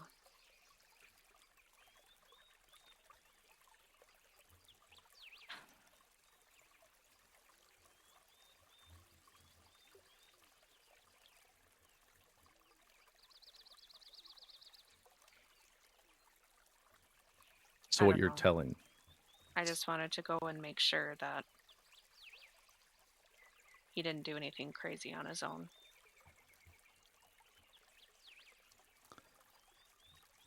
so what you're telling me is you talked to him, told him that it was potentially dangerous, that the situation he was going into was stupid, and then you just go around and decide to ignore your own advice to Deadbeat and do exactly what you told him not to do.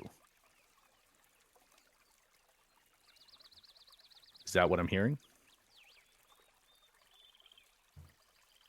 Well, when you put it that way.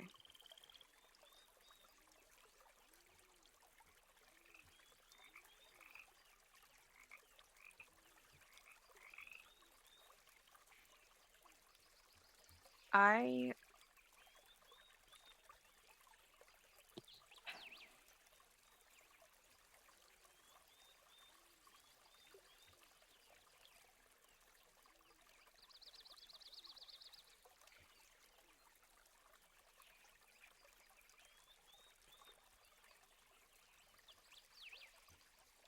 I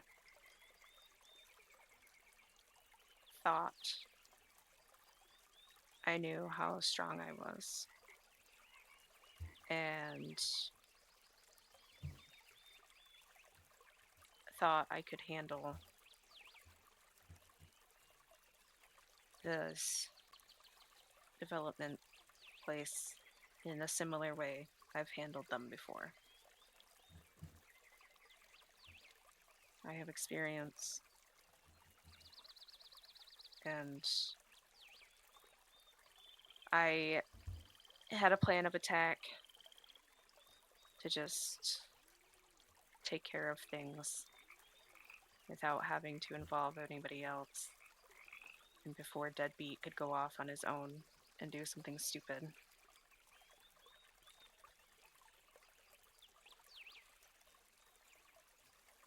So it was less ignoring my own advice and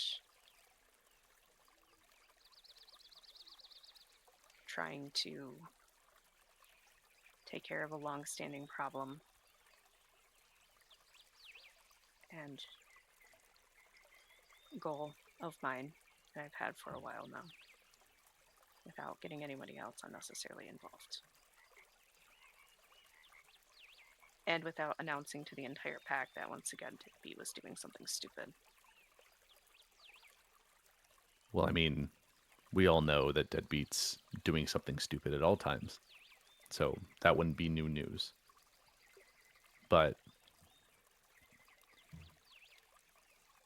it's not like the pack doesn't know that you have beef with the housing development, with these people. You could have spoken up. You could have told us something, and we could have shared your burden. And maybe the situation wouldn't have ended up as bad as it did. Because I don't know the full extent of what happened while you were there, but you got caught red-handed. There's evidence of you being there, of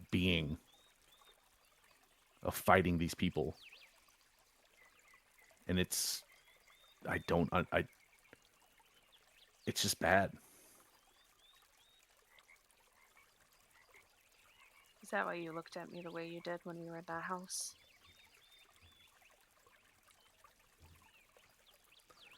I will reach into my pocket and pull out the folded photo and unfold it in my hand and show it to her.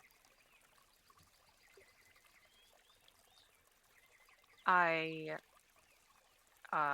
grab it and look at it closely. It appears to be a doorbell cam from one of the houses.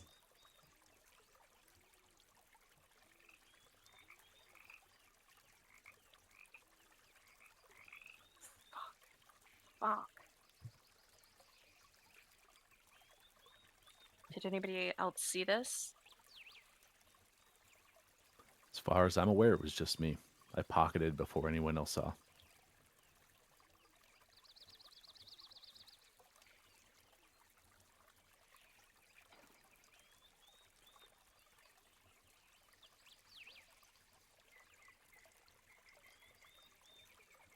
It's only a matter of time before this gets out. Whoever printed this has the original footage. You can always just make more copies. I mean, it is out there, but it technically doesn't have to be out there. You were caught, but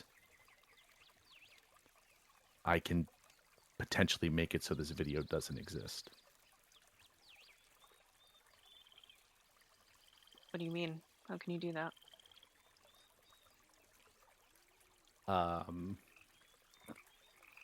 I want to perform the Rite of the Forgetful Record. Okay. So go ahead and explain what Rite of the Forgetful Record does and make the roll. Yes. When he explains it, would I be able to help? Yes, because it's a rite, you can add an additional rage die to the roll. So the Rite of the Forgetful Record. If the Geru finds themselves entangled in affairs of law and breaking it, more often than not, faces get caught on surveillance, fingerprints make their way into dangerous databases, and DNA is tagged and cataloged. The gift dispatches a host of minor wild spirits to wreak havoc on any record information about the participating Garu. Okay, and what's the roll for that? It's wisdom plus investigation. Okay, so you can roll wisdom plus investigation plus an additional rage die with Juniper's assistance as you lead her in the rite, using the photograph in front of you. You call upon the wild spirits and ignite the photograph. Yeah, the difficulty to perform is equal to the number of participants. So would it be 2? Because Yes. I'm doing it? Okay. Oh, well, no, she's the one that you are trying to erase, so the difficulty would be 1. Okay. Well, 2, because you want to get rid of Stakes as well, I assume, because Stakes is also in the footage. Yes. But does she have to physically be here, or No. can I just do that? Okay.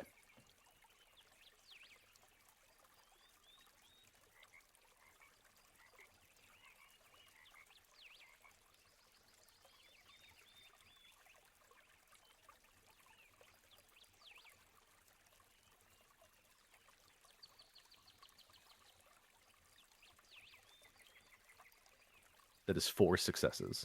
Okay. So as the photograph begins to burn, just ahead of the flames, it seems like the photo itself is distorting and erasing.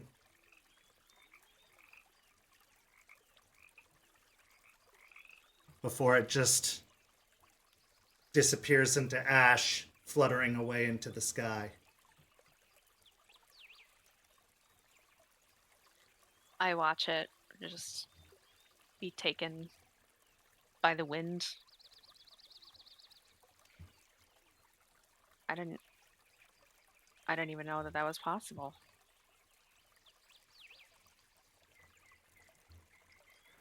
It's something I picked up because necessity when trying to escape overseas.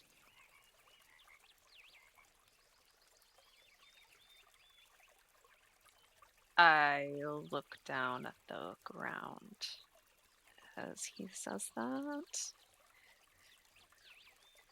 Trying to push down the little twinge of guilt I feel for the things that I said in anger yesterday.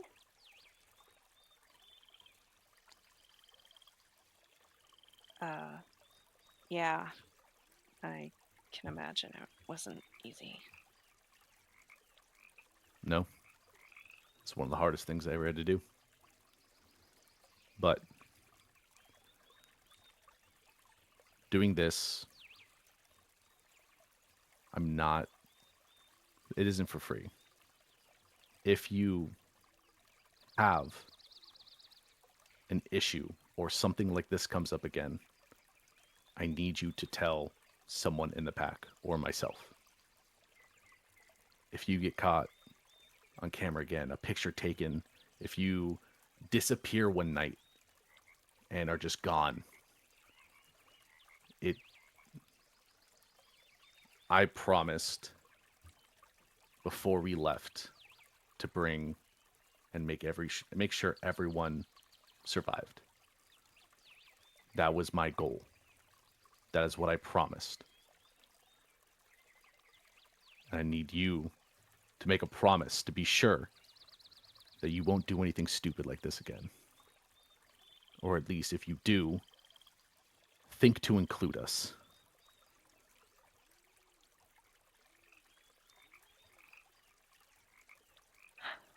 Yeah. I just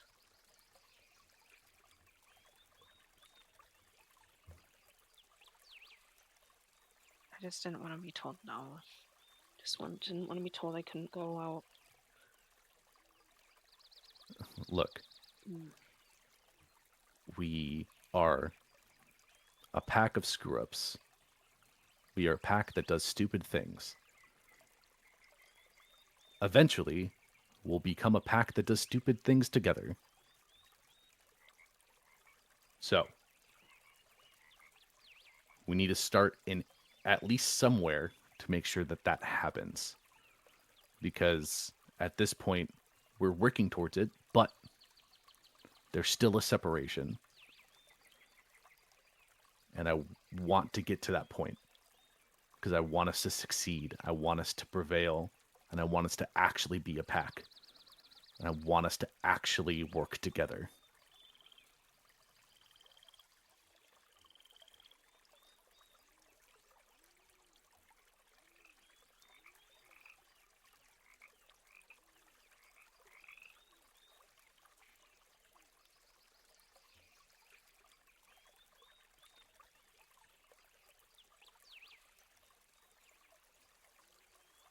I guess I can try and do better moving forward.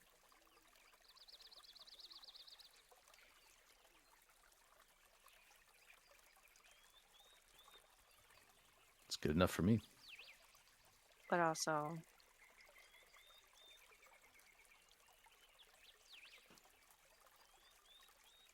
you gotta put some trust in us too.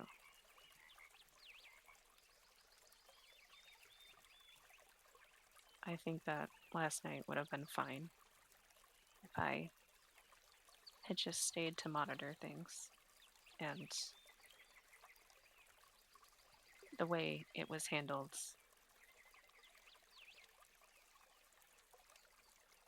I know I lashed out and I said some really mean things. But I just wish that I could have been trusted as well. I know that there was a lot of trust issues. I get it. But when I was there and I was fighting those things, it was the most terrified I have ever been in my life.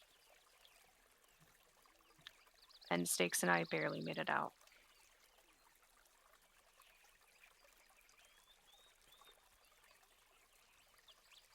It took us a long time to recover.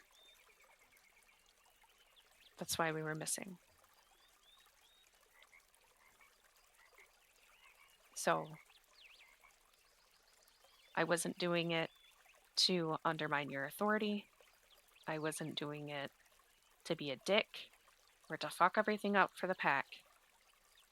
I was doing it because I knew how bad those things are, how scary they can be.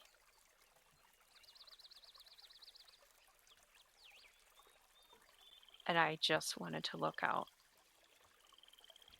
for the person who's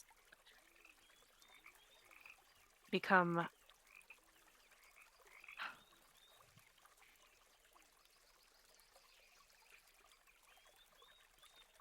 she's just important. And I just wanted to look out for her as she did for me. Because if it wasn't for her, I would probably be dead or worse right now. So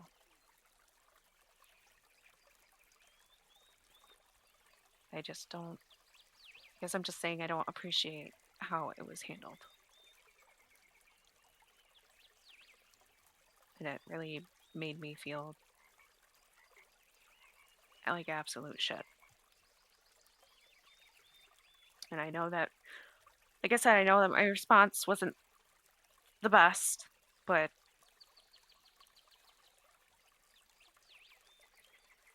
yeah. I'll turn to look down at the ground, lean forward a little bit, hands clasped together. And I'm sorry about what I said about your friends. Yeah.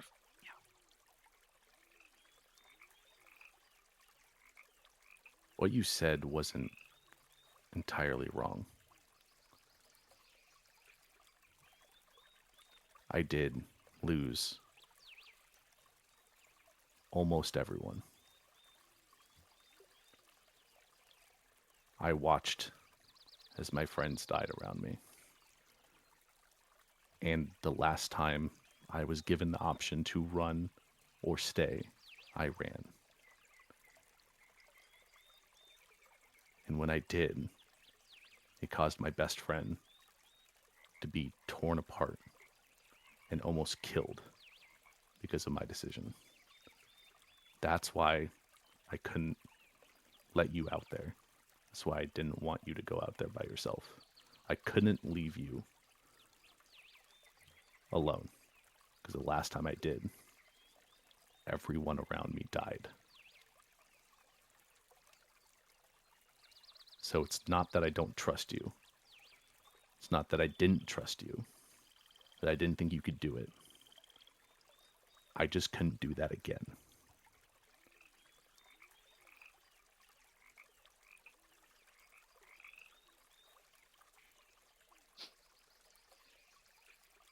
I guess we were both acting under that. I couldn't leave Stakes behind. You couldn't leave me behind. I remember you saying that your best friend isn't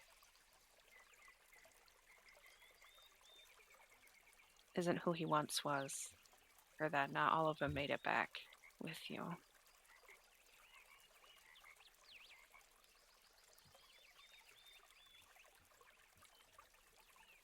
But I hope that he's doing okay.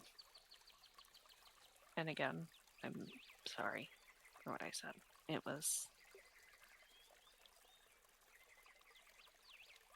bad.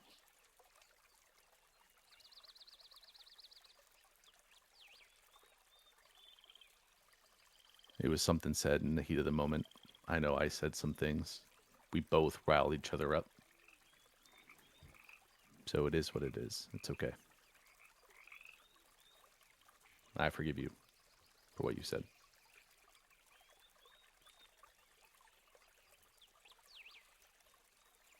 Thanks. I appreciate it.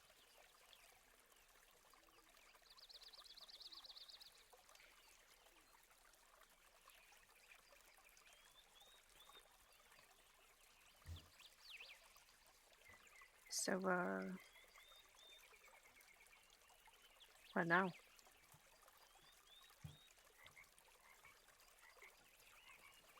Now, try not to screw up as big. And try to work together.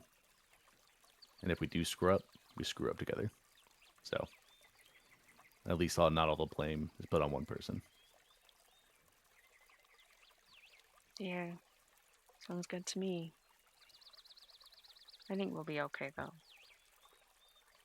As long as... I don't think Charles saw that picture, did he?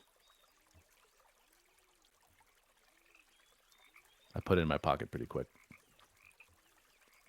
So as far as I'm aware, only you and me know about the picture.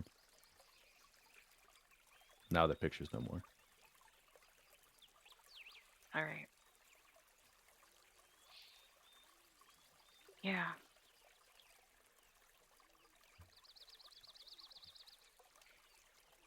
The two of you sit for a while longer before eventually parting ways. Ray, you take the long walk back to the cairn, as lessons are to begin with Eliza to learn the rite to make Ember your patron spirit. However, halfway back to the cairn, a voice calls out to you from behind you.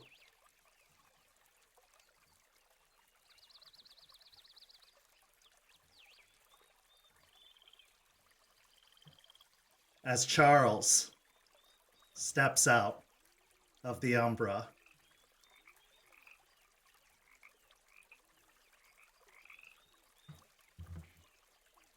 Is it settled?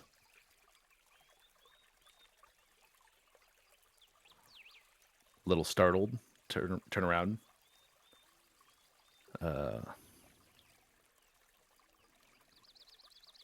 Yeah. I think it's settled. And you're happy with the outcome? Not happy with the situation, but the outcome's all right. Then I'll consider the matter settled as well. And he reaches into his suit jacket pocket and pulls out a ring cam and passes it to you. I'll take it. Good work, pack leader.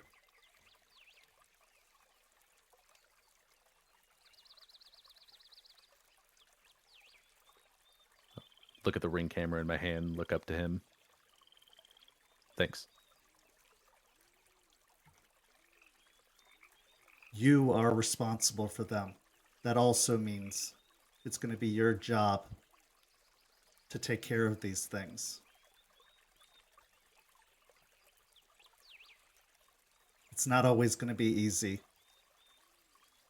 And you can't always make these problems just vanish into thin air. This time, you could. And that was the right thing to do. For pack unity. But next time punishments might be necessary. And you're going to have to be okay with that.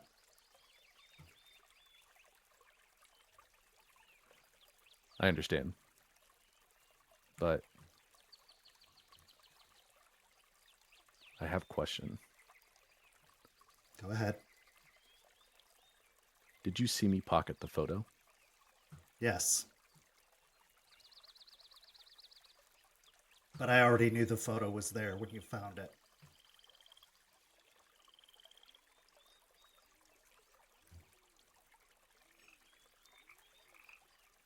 I'll just nod at that.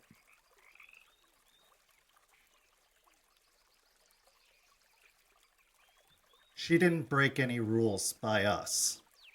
We never told her not to go there. The rule she broke was disobeying you. That was the real problem. The dangers out here are real, but we can't save you from them. You are going to run into them, even if you do everything right. I'm not mad at Juniper for scouting. That's going to be necessary in what's to come. But she needs to eventually respect your leadership if this pack is going to get anything done. I think what you did today was a good step towards that. But she's right too. You need to trust your pack. I think you made a good step toward that as well. But you're going to have to go further.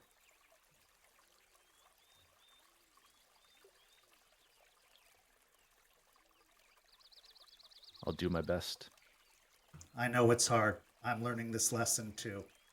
And I've been at this a lot longer than you have.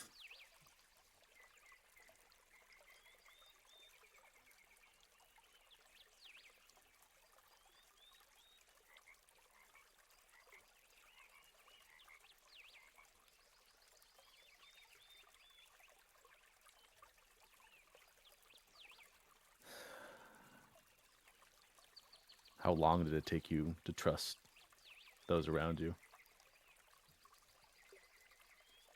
Would you be surprised if I told you I just started?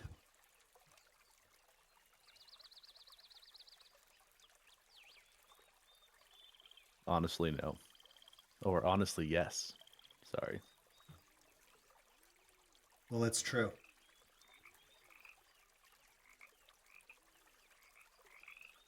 That's why I'm still here.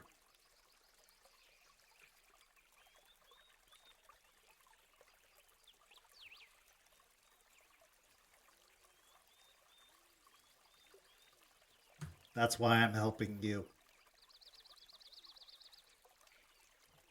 I'm not a teacher. I'm not a mentor. I'm not a guide. Or at least I wasn't. But they made me believe I could be.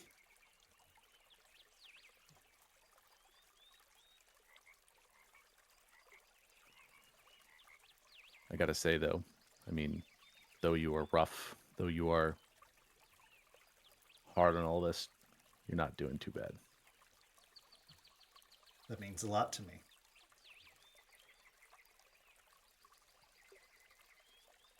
You're not doing too bad either.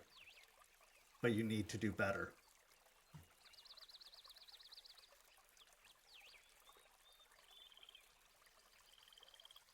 I know you can.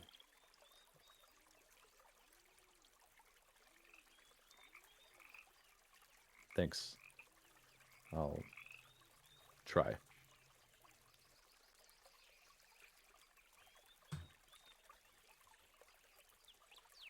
Yes, you will.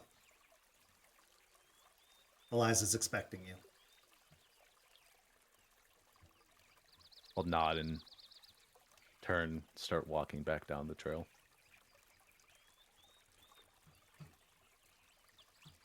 As you continue towards the cairn, what's going through your mind? Especially after that conversation with Charles.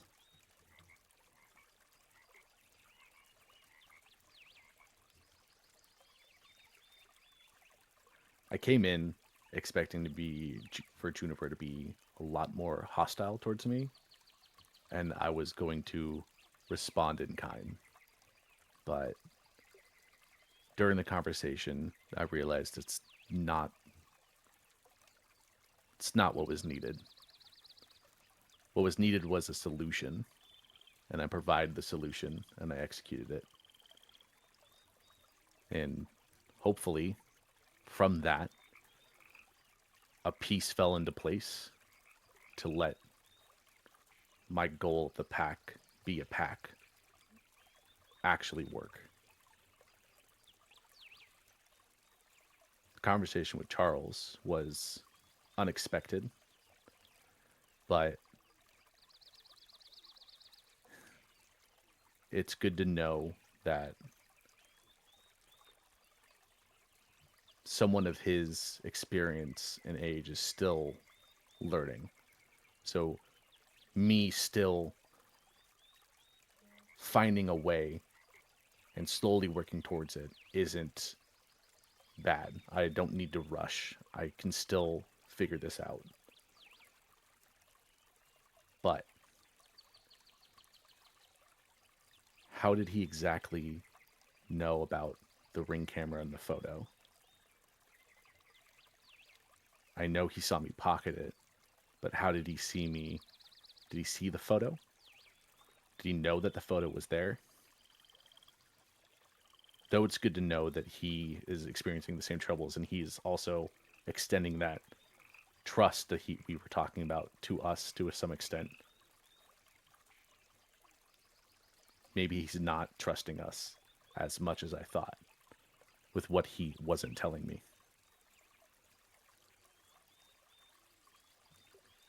Back to Juniper. What's going through your head after the conversation with Ray?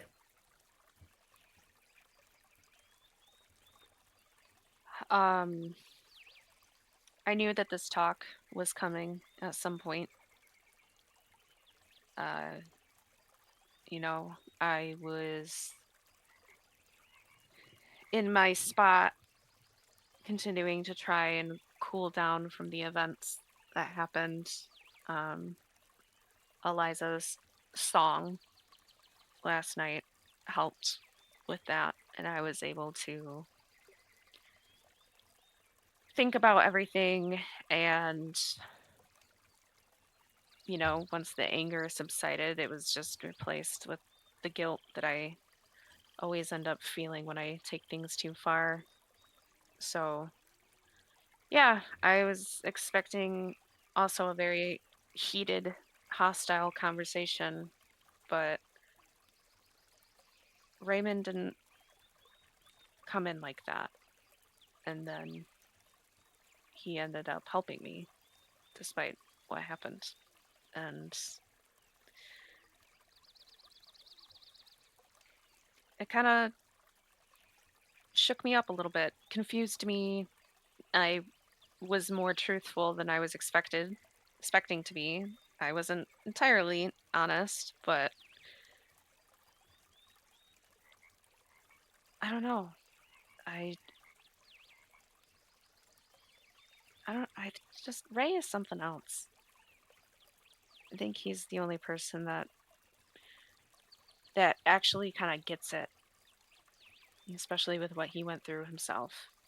And I put my entire foot in my fucking mouth, but he seems genuine when he says that he forgives me about it.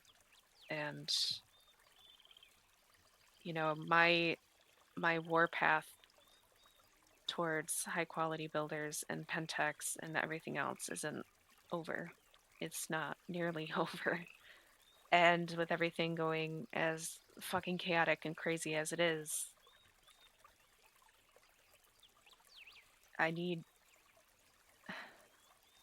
to get some sort of control back again. And I bit off more than I could chew with this. And I think I need to slow down a bit and start lower again and go back to my roots. And it's been a very long time. And I just can't help but feel very, very hungry after all of this. Control is a very difficult thing to get a hold of, whether it's control over a conversation, control over a relationship, control over a situation, or even control over a craving. We transition now to our next scene. In our next scene, we find the dynamic duo of Bone Gnars out again, but this time looking for something else. After Rory was carded at the bar last time these two went on an outing, a decision was made. She needs a fake ID.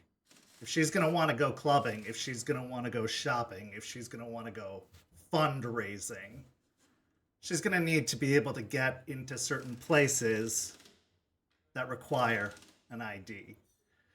And with her notable reputation from her activities up in Alaska, it'd be best to have something that didn't go by her actual name.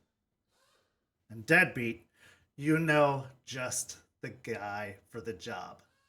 Damien, your friend from Michigan, who also relocated to Florida a couple months ago. Now, you know Damien had set up shop down here in the Tampa area with a band of bikers that took up residence in the area as well. So, of course, you made contact with him as soon as you could, as soon as Rory asked for an ID, and he, of course, was willing to oblige. But it would cost Rory, not you. He would give the discount, but it would still cost some money. IDs aren't cheap, after all. So you go to pick up the IDs, and you're given an address east of downtown Tampa. So the two of you head out in Rory's car and arrive at the location, which is a long rectangular black building with the windows boarded over and painted black, the Motorcycle Club.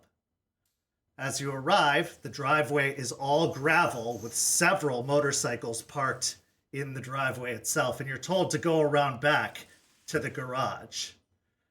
As you pull the car around back, you can see the garage door is rolled up, and there are a couple of bikers with their bikes in the back working on them, assembling them. You can see parts laid out on the floor, and you can see Damien with a vest and a little patch that says Prospect, busily working on one of the bikes. But as he sees the two of you roll up, he quickly grabs a grease rag and stands up and starts making his way over to the car. If you want, you have a few moments to speak before Damien approaches, and the scene is yours. Yeah, I'm like kind of sitting in the passenger seat, dressed a bit more comfy right now, not really looking good at all, just kind of loose t-shirt, some like sweat shorts on right now, and just looking over at Rory. You got the cash, right? Make sure you got everything set up. I don't have to go back and do all this bullshit again, especially with bikers. I mean, I don't know how the hell they do things down here, but Yeah, I got. I have money on me. We'll be fine. okay, you're not gonna shoot anyone with a crossbow like you did with Juniper, right? I mean, not gonna lie, that was kind of badass, but just I prefer you No didn't murder matter like my who homie. it was, whether it was Juniper, Ray, whoever was gonna run, even if you were there instead of Ray, I was gonna shoot them. We had a it's job to obvious. do. And no, I'm not gonna shoot them. I'm not stupid. I look skeptical at that statement, but I don't say anything as I'll nod and open the door to the car as I step on out. As Damien approaches, he's a young man, probably in his early 20s, about 6 feet tall, with shoulder-length, shaggy brown hair, but he wears a skull cap on his head. He's wearing jeans with the knees torn a little bit, wearing biker boots. He's got the leather vest over a t-shirt advertising some shitty band. He's got grease stains on his hands, but he's wiping them off with a rag as he comes up to give a bro hug to Deadbeat. Bro, what's up?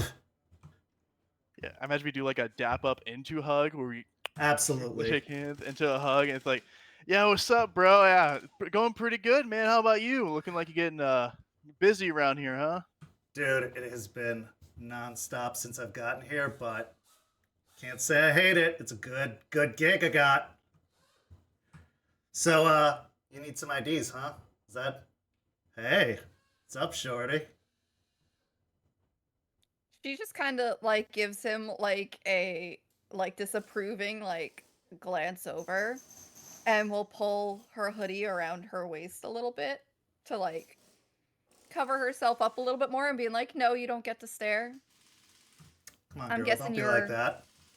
Oh, I wouldn't mess with that if I were you. You know, she's got a few things. Oh, like a few of those things. Okay, the kind you need shots for. I do not. He's just worried. He thinks I'm better than him, so he's gonna try and knock me down. Sure. Yeah. Well, come into my office. And he starts heading towards the garage. Definitely an upgrade from the last place, I can say that much. Beats working out of a trunk, that's for sure. As you follow him into the garage, you can see that the garage has a folding table and some chairs off to one side, a large ashtray positioned in the middle. Along one wall, there are several cages that seem to house tools and equipment behind the cage doors. There's also a workbench off to one side, and he walks over to the workbench, and there seems to be a laminator as well as several tools pulled out, and he immediately sets to work. He then looks to Rory and says, "Come over here, gorgeous. We're going to take your photo real quick." She'll roll her eyes and she's going to follow him and give Deadbeat a look of really, while also thinking in her head, great, there's two of them. Hey, unless you want to be a 250-pound chick with pimples on your face, we got to get a new photo. Fair enough. He takes you over to what looks to be a green screen backdrop that's hung up on one of the cages, and then pulls out a digital camera and snaps a photo of you before walking over to a bag where he pulls out a laptop computer, opens it up and plugs in the camera and goes to work. So how's it been down here in good old Tampa there, you douchebag? Well, it's been kind of shitty, not gonna lie. The place we live at's a fucking like crack den. Makes the crack den look pretty nice. People we've been working with are kind of assholes, to be honest. There's this one stuck-up douchebag named Charles. Oh my god, just fucking hate this dude. Absolutely, just prick. I'm He sorry. can even tell you about wait, him. Whoa. I'm sorry. Charles? Like Yeah, Charles? Yeah, dude wears like a suit and tie all the time, like rides around in a fancy car in this shitty ass neighborhood, like begging to get the car broken into. Dude, I told you could have come crash with me. I got an apartment. No, I don't want to live with you, dog. What the fuck? Don't get me. Hey, no offense, but dog, I'm good. Oh, so you're gonna take a shitty slum den instead of the nice floor that I'm offering you at my studio apartment downtown? Yeah, I mean, there's some chicks there too that can at least have something nice to look at. Besides your ugly mug all the time. Yeah, but if they're all packing like you say they are, is it worth it? We're not all packing. Listen, I've known him a long time and he doesn't lie. Yeah, Sure, facts, man. he Look, doesn't. I'm trying to keep you protected. Oh yeah, me protected. All right. No, I'm not talking to you. I'm talking to my buddy here. All right, so what's been the gig? What you been working on? What you been up to? Obviously, you see what I've been doing. Yeah, it's crazy shit here, by the way. You said you just had connections down here. You kind of knew someone, and got you a job here, kind of gig going. Yeah, friend of a friend of a friend. Got some work. I have some particular set of skills that they said they could benefit from, and got to prove myself still, so I got the shit work to do, but it's not too bad around here. Gotta lug cases of beer from time to time, restock the bar, mop the floor, but they also pay for the IDs and keep me stocked with alcohol, so I can't complain. It doesn't sound like a bad gig, to be honest. I mean, I kind of do like park work, kind of. It's like this one park nearby here. We go around, checking around the area, make sure everything's good, all that shit. Not bad. I don't have to deal with a bunch of stupid people all the time, at least. So, I'm sorry, mean- park work? The fuck? What are you, Ranger Rick? well, hey, you get what you can get, all right? Jobs around. It's hard to get a job nowadays, man. Have you seen the economy? How things going here? Like, Hey, goddamn. I could get you a job here if you want. You don't need to be going out picking up trash. Nah, look, I already got my thing going here. It ain't like besides that Charles motherfucker who works there, it ain't that bad. Like, not the worst thing in the world, but shit. I mean, that just pissed me off. The thing that pissed me off most about that guy is that he's actually strong. That's like the weirdest part, right? Like this rich dude who's strangely buff. It's like, why are you so buff, man? What? Are you telling me you got your ass kicked by a guy named Charles who wears a suit? Because I will die laughing if that's the case. I didn't say anything about that. Rory is just grinning at that. Why would you mention how strong he is unless, your types have changed? Nah, man, look. I'm just saying, it just pisses me off when you see someone like that and you're just like, man, what the fuck? Like, I don't know. Like, it feels like if you're gonna be rich, at least stick to that. Why you gotta be rich and strong? Like rich and have a nice car and all the other shit. It just kind of pisses me off. Like some people just get real lucky, and it's kind of annoying. People can be multifaceted, Deadbeat. And that's something you would know about. Yeah. Yeah. Don't judge a book by its cover. And he kind of checks out Rory again. People can be multifaceted, if you know what I mean. I started laughing to this, just kind of a little laugh. I told you you'd love it. I told you you'd love it here, Rory. Yes, I'm elated to be here right now. So, what's this ID for? You just looking to drink, or, getting into some other trouble? What's the business here? Grifting? Mainly just to get into clubs and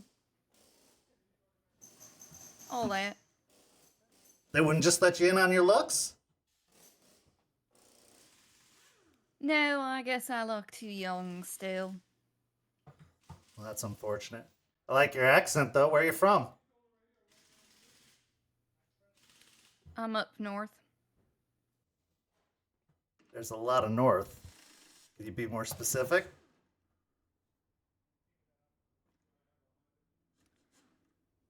Northwest. Okay. Oh, okay. So this is one of those situations. Got it. You're on the run from something. Hey, I don't ask questions. I'm just here to do the job. You got the cash, I do the job. It's fine. Yeah, look, if you see where we are here, ain't no one judging around here. Fuck no. I know. And she'll look around. That I'm not gonna be judged here. But I ain't gonna air my business to someone I just met. Nah, but he's a bro, though. Yeah. He's your bro. Hey, I want to be your beau, so we can make that happen. Listen, I ain't interested in anyone right now. Especially you. Oh, I'm wounded. I got you. I got all this gear to make you look all nice and pretty and put you on the right path, and you're going to wound me like that? It's fine. No, but I can give you a pretty tip. I've been told I'm a good tipper. Oh, I'm a good tipper, too.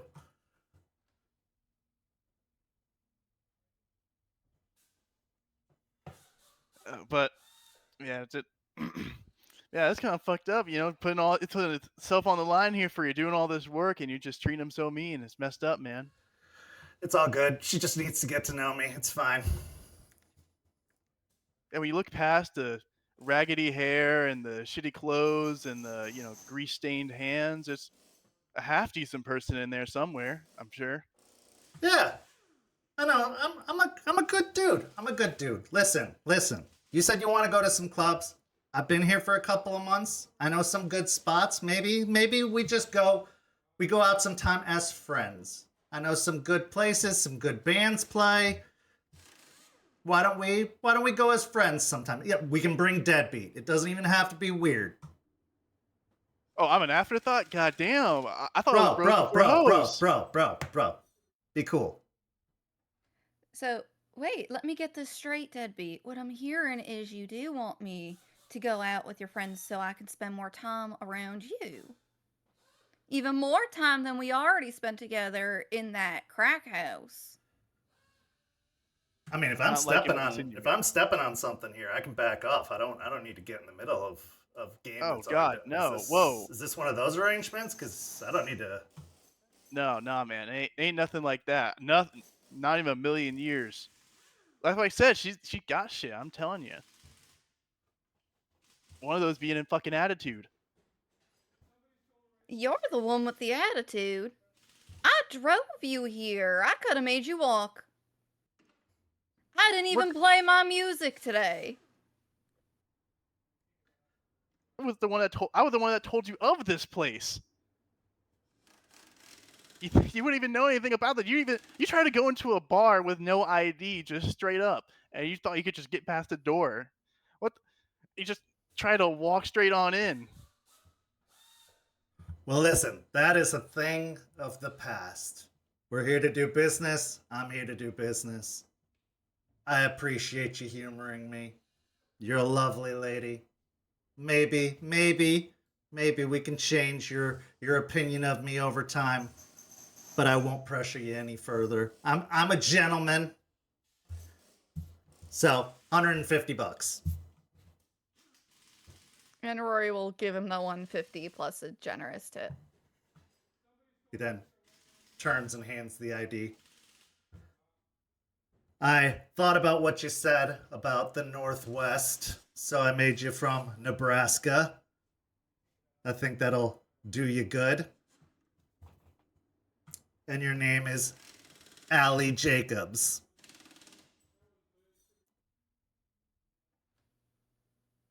Allie Jacobs. It'll get you through most things, but don't go committing any felonies or getting yourself on any watch lists. But it'll pass, basic stuff. Well, thank you kindly. The pleasure has most definitely been all mine. Now, if you don't mind, I need to talk to my buddy DB here for a minute. All right, anywhere I can go. Oh, yeah, if you want, you can just head on into the bar there. All right, and Rory will go over there and have a smoke. I'll call out for you fully go in the bar. Like, if you're feeling so generous, you should also grab me a drink. Kiss my ass first and I'll do it. You wish. So, DB, gotta let you know something. What's up? Some information has come my way from up north. Something you might not be a big fan of. Okay. Not liking the vibe of this so far, but let's give it a chance. Yeah, I've been hearing some things. I like to stay connected to everything that's going on up north, just in case I ever decide to find my way back there. Someone was asking around about you. Old Flame. Well, let's just say, she might be on your tail. Like, out of the bit lighthearted, like jovial attitude here, kind of like, looking around, very loose. Now suddenly just hearing this, my motion immediately drops, my face just drops into a frown. I become immediately tense. I go from a very kind of like friendly posture to almost like threatening as I kind of look over him for a few moments, kind of like looming over, and I just say, I didn't say anything, bro. It wasn't me. You know me. Discretion is key. I would never sell you out like that. I don't know how she found out. I don't know where she got the info. But I heard some things, and I heard she recently got on a plane. bro, the only two people I told of that, I know. Duncan. I don't think Duncan would have ratted you out, so I don't know how else she would have found out, but I can tell you, my lips are sealed. I would never have said shit. You're here with me. Why would I put that out there? Like, you're a big dude. I know you could kick my ass. I'm not even going to front with that. I don't know, dude. I don't know. How the fuck would she even find out? That's the thing. Well, maybe you need to call your boy Duncan to check in with him, but she might even be here already, bro. Fuck, man. Fuck. God damn it. Just giving you the heads up now to, like, keep your head on a swivel, because that batshit crazy chick, she was asking, and that was all well and good, because you can dodge like the best of them, but if she's here, she's gonna come sniffing like a bloodhound. God, he'll be fine. I'll figure out some shit. At least, I mean, thanks for the heads up, but Absolutely. You know, you need anything, I got your back. But yeah, just wanted to give you the heads up. I just heard about it and knew you were coming to see me. I wanted to let you know as soon as I saw you. I like look around for I look around and say, who? Anyone else know about this? Like about her? No, family fuck or no. something? No, just you and me. Okay, we need to make sure that stays that way. Okay. Buddy, my lips are sealed. You know this. And I'm just making sure this shit. No one needs to be knowing this shit going on here. Look, I mean, hopefully I can lay low for a little bit and she'll just fuck off after she gives up. And That's just that's maybe what you I'm could spread- hoping. Maybe you could tell her like I'm somewhere else. Like if she asks you for something, just tell her I'm like somewhere like not in this state or I went somewhere else or something like that, or at least somewhere else in the state. I mean, Hey, I'm I gonna mean- keep my head down. Hopefully, she can't even find me. But if she does, I'm gonna say you flew the coop. That you're not even here. I ain't even seen you. I didn't even know you were in town. I'll be like, I think appreciate it, man. I give him I'll give him a handshake, just dap him up real quick, do a little shoulder bump. Just look, that's why you're one of my homies, man. One of the real G's here. I got you, buddy. But yeah, this Rory chick seems like a cool chick. You're not gonna get yourself any trouble there, are you? No, she's kind of a prick to be honest. She likes country music. It's fucking disgusting. Every time I have to ride with her, she always puts it on. It's awful. Yeah, but you don't go doing favors for just anybody. What's the deal? I mean, one of the roommates that I'm working with, the one that I kind of talked about before, it's kind of it's a bit more complicated. I mean, at least I could live rent free where they are, but did help me out once or twice, so I figured at least return the favor. All right. Well, you're not just a deadbeat for nothing. Don't go getting attached to anything. Nah. If shit got too sour, I could just dip whenever I want. It's fine. They don't really mean anything to me. I know that I could just have myself covered if I think it really bad. Well, you ever need an escape or a place to crash, you can just let me know.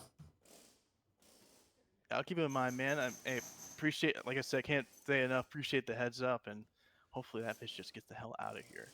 Well, that's what I'm hoping for too. I'll keep you in the loop if I find out anything. All right, I'll give him a nod, give him one final handshake, goodbye, and dap up, and I'll go back or go towards Rory now, where Rory went to go collect her. Yeah, she would have been where she was told to go. So, Rory, you went in through a side door, down a hallway, past some bathrooms, into a bar. Now, the bar is a biker bar for sure. By the front door, you see a very massively overweight man with a leather vest that seems like it is hanging on for dear life to his frame. Also behind the bar, you see a young man with kind of blackish, scruffy hair that is working diligently behind the bar, rushing from side to side. He also has a vest on with a patch that says Prospect, and he is just working really quickly, trying to serve drinks to the few bikers that are in the bar while also trying to restock the bar at the same time. There's a pool table off to one side, several stools lined up along the bar. A couple of the bikers give you kind of like a strange look for a moment, but then decide to just ignore you as they go back to whatever their business is and doing. After you approach the bar and sit down and light a cigarette and start smoking, the bartender comes up to you. Hey, can I get you anything? Just a Coke and a beer. My buddy's in the shop and he'll be right in. Oh, sure. Yeah, no problem. Right on the way. He quickly ducks down behind the bar and then pops up, sets a Coke on the counter and then pops the top and passes it to you before scooting down the bar and grabbing a bottle and popping the top on the way over before setting it down. That'll be $6.50. And she'll give him the cash. You new around here? Yeah, I just moved in. Oh, I'm Larry. Nice to meet you. And he holds out a hand to shake yours. And I instantly just forgot the mask name. I will write that down later. But she'll use the new mask name. Pleasure. Oh, Allie. Yeah, nice to meet you. Well, we don't get a lot of non-bikers coming in. You know somebody here? My buddy knows someone, has the same patch you do, working out in the back. Lucas or Damien? I truthfully did not catch his name. He was coming off a little strong for my taste. Yeah, that would be Damien, for sure. Lucas isn't the come-off strong type. Well, I guess it depends on what he'd be coming off about. But, yeah, Damien he's a guy, that's for sure. But he's a good dude under all the bravado and everything. Well, yeah, I'm still working here, but, you know, if you need anything, don't be afraid to give me a holler.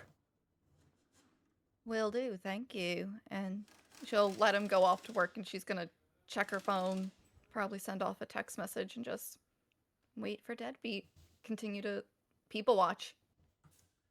After a few minutes, Deadbeat comes in. Coming in a lot more, not looking as happy as I was when you left. Kind of definitely looked a bit stressed out as I don't even sit down, I just walk up next to you and say, come on, we need to get going. Come on. You don't want your drink? Nah, man, there ain't any time for that right now. We gotta get going. Shit just came up and I gotta get out of here. May I make an insight on Deadbeat to Yeah. see if I recognize this as behavior from my past of like running away? Or like trying not to get caught by something. Like the way he's acting is kind of weird. Sure, give me a wits and insight. Should I roll anything? Are you trying to cover up what you're feeling? Yes. Yeah, then give me a manipulation and subterfuge.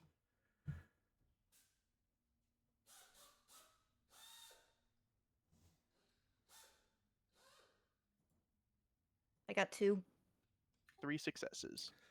Yeah, you really can't determine exactly what it is, what the nature of his distress is. He is definitely off, but as to why or what nature, he just wants to go. Get in a fight with your boyfriend and she'll chug her Coke and leave a tip under the beer and get up, pocket her phone. My boyfriend seemed like he was going to be your suitor. Seemed pretty interested. I was the one trying to help you out there. You're too insulted by it to take it. I'm not insulted. Just not looking for anything. No, I was trying to help you out by saying you had shit so you would get off your back, but you decided you gotta it was a little too much, a little too hurtful for you. Trust me, there's no faster way to get a dude disinterested than saying you got the crab.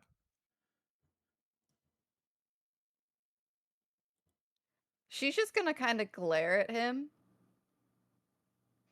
So that would mean I'm more active than you, and start making her way out. So as you head Well, out to the garage, out into the gravel driveway, continue. So what's the famous saying goes? A lock that opens to a lot of keys is not a very good lock, but a key that can open any lock is a very good key.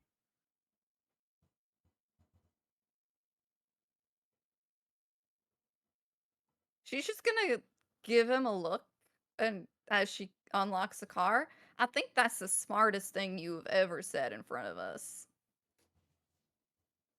You'd be surprised. That got some things, an idea or two floating around every now and again. At this point, the two of you climb into the car, begin the drive home, japing and sniping at one another along the way. Your mask has been secured, but at what cost? Valuable information was found out. Somebody is on Deadbeat's trail, somebody from his past. Another new face arrives in Tampa, and this one has Deadbeat shaken to his core. The past has a way of catching up with us. But that's not the only new face in Tampa, and not the only one looking for somebody in this car. We transition now to our next scene. In our final scene of the evening, Delphine seeks out Charles, really for the first time since the boat, since the assignment. You find him at the cairn.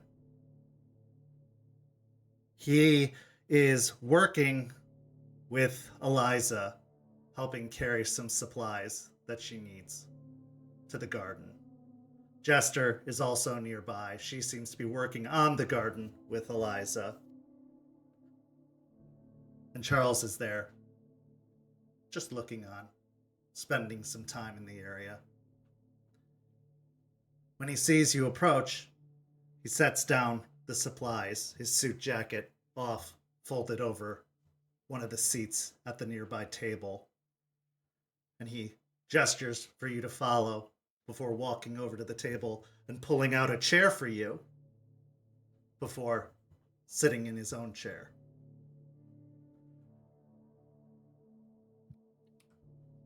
Delphine took a little bit more of an effort to look a bit presentable today. She doesn't necessarily have nice clothes, but she wore clean clothes at the very least, and she ran a brush through her hair, put it in a neat braid, and looked a little surprised at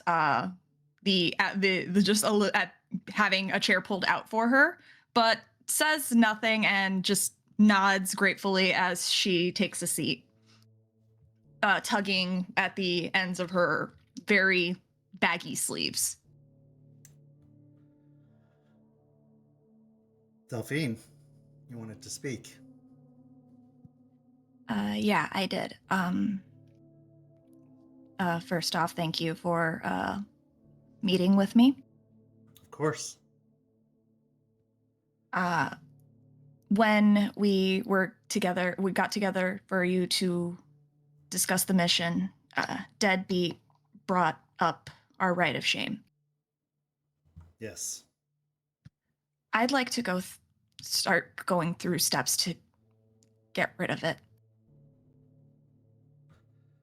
I see. Well, you have been doing a very good job so far of heading down that path. Both of you have. I've talked with Eliza, and we've come to an agreement about what is necessary. I've submitted my recommendation to Aspen, And she agrees. In order for your right of shame to be removed, you must redeem Deadbeat.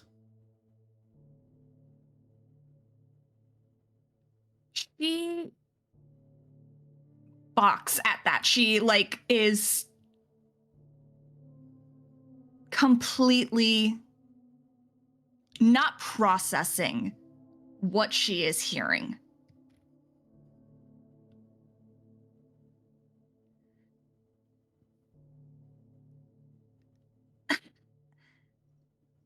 Deadbeat. Yes. I have to redeem. You've met Deadbeat. I know. I mean, I give him credit where it's due, but I don't think he wants to change. You'd be surprised.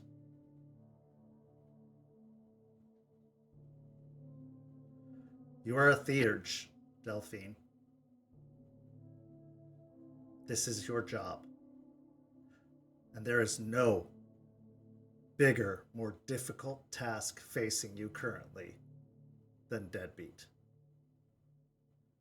If you can accomplish this, you can accomplish anything. He brought you into this. You need to bring both of you out. This whole mess that we're in is because he kicked down some doors after I begged him not to. I know. Now it's your responsibility to bring him back out.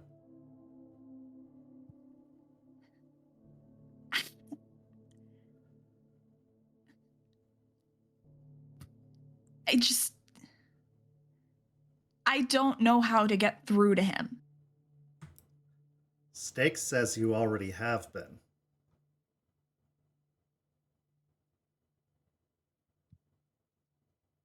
How?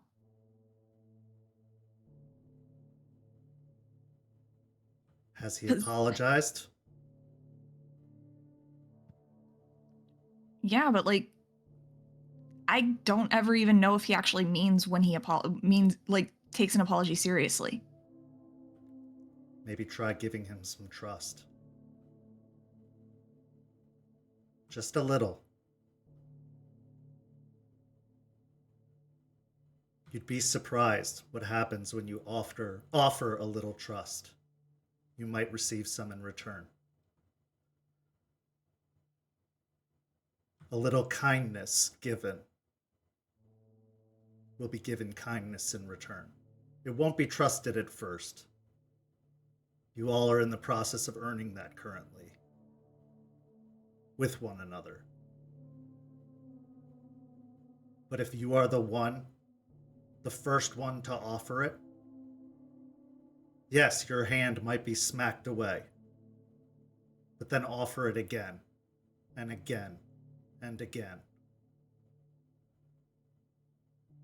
Eventually, they will get tired of slapping your hand away. Eventually, they will accept it for what it is.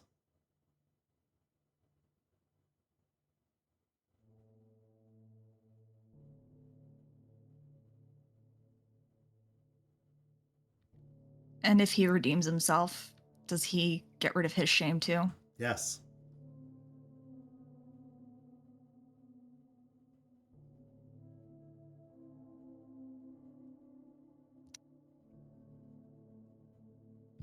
I'd ask if he can know, but if I tell him, he is going to immediately do it pretend for selfish reasons. Of course. Because he doesn't want to have it either. Of course.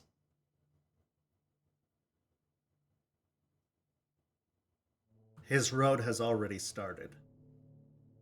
He is walking it, albeit slowly.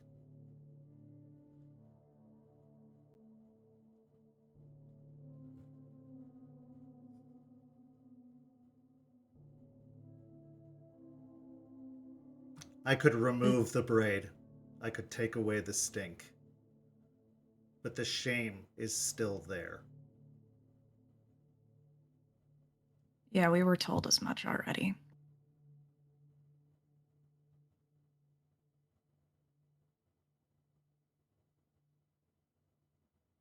Because this isn't just a shame amongst the nation. This is a shame you carry on yourselves. You know what you did was wrong, even if it was for the right reasons. And I know the reasons. I was told.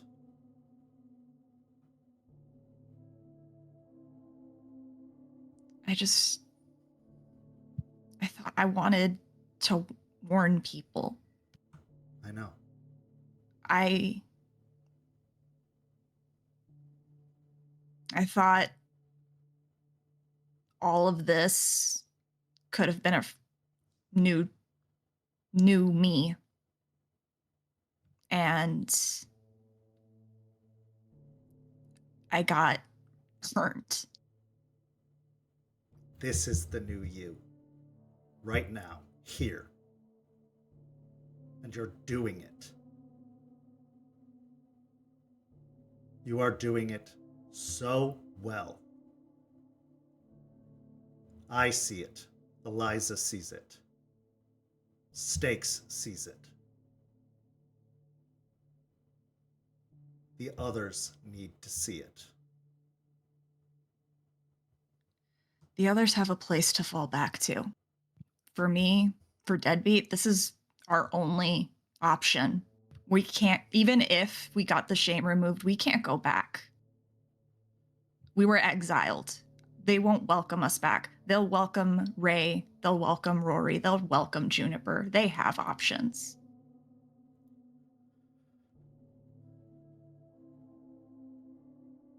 We're the bigger rejects out of hell. Me and Deadbeat. The drug addict and the deadbeat. No, they don't.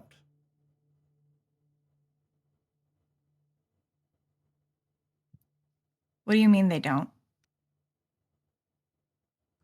They sent you here to spy on us. They sent you here as sacrificial lambs. All of you.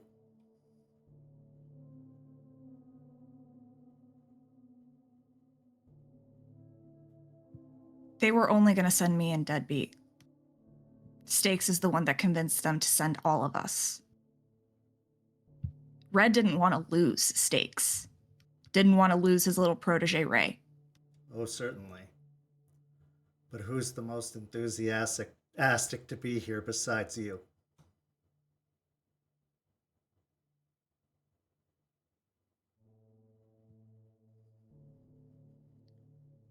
Well, Juniper was just going to go wherever Stakes went. She didn't want to leave Michigan to begin with.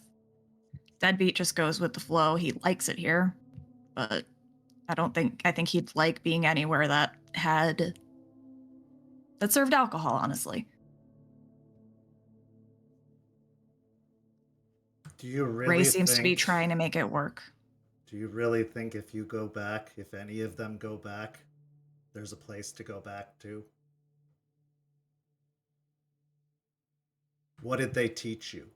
Did they prepare you at all? Why would they have sent you here as unprepared as you were? To punish you? Because they hate the nation. And from what I hear, you've been with the nation since you were born. That's correct. And it's perfectly fine to punish me, but they could have done that by sending no one.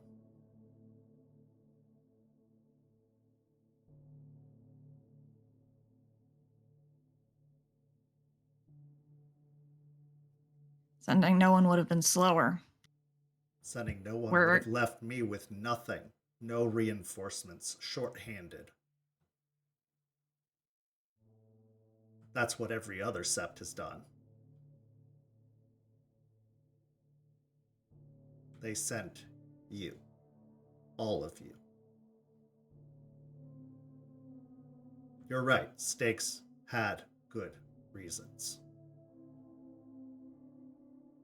She cares a great deal about all of you. To a fault. Possibly, yes.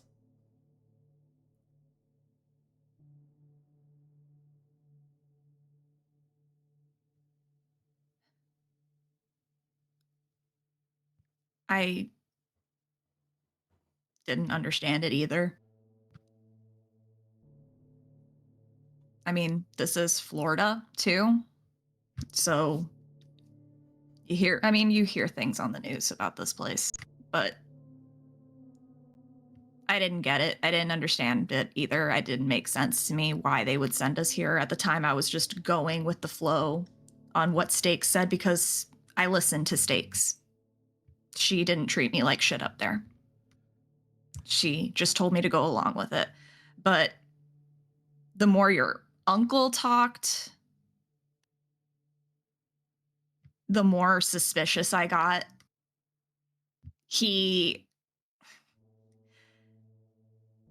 The politician-esque smile on his face when I asked him what he was told about us, and the little subtle twitch of his eye, realizing he got caught. He got stuck with something that he knew nothing about. Yeah, you're right. We were sent to fuck with you.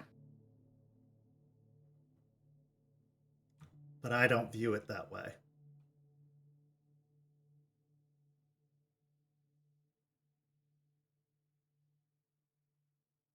If this were the nation that they believe us to be, you would all be dead. I barely know anything about that nation, too. I can tell you, I lived in it my whole life. That first day, all of you would have died. But you didn't.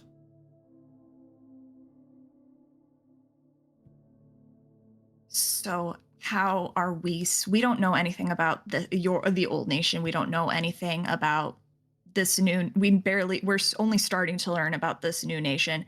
How are we supposed to know that you guys are going to be any different? You have to trust us when we tell you. Afford us the trust you want us to give you. Or you can continue to be paranoid and distrusting, and it'll get you killed. It'll cause you to run off to an apartment complex. Alone. To almost be bludgeoned to death. Or to get in league with leeches. Luckily, the one that you visit is one under our thumb.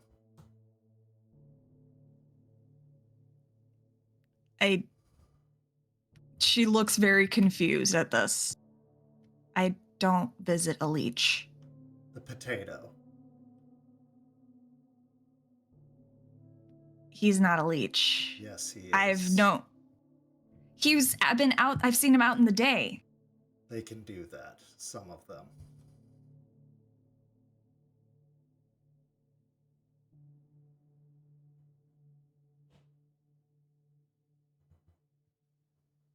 Does he know about us? Yes.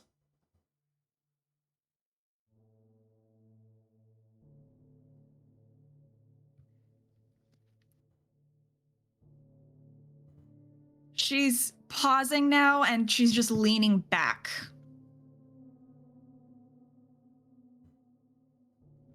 How much do you know about us, Charles? I don't go into anything blind, other than combat. And that's by choice. So how much have you dug up on us? Your name is Brianna Duncan. You're from Bloomfield Hills, Michigan. Your parents died recently. I have reason to believe it was murder.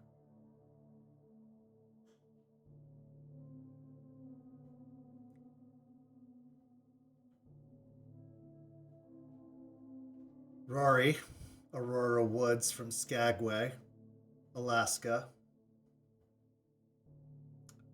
She was incarcerated for assault and theft. I could tell you about her parents, but they're not very interesting. Tour guides mostly.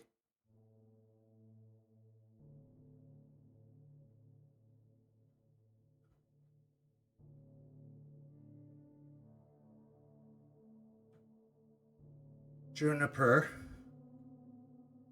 She's a little bit harder to find information on, mostly due to the homesteading ways of her family. They don't keep a paper trail.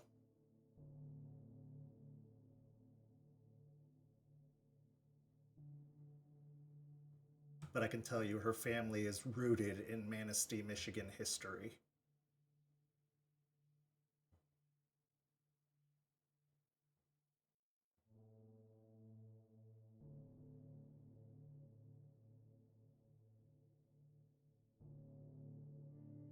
Should I go on?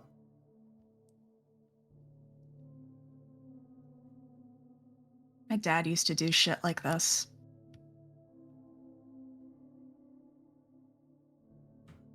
Your dad worked for Pentex.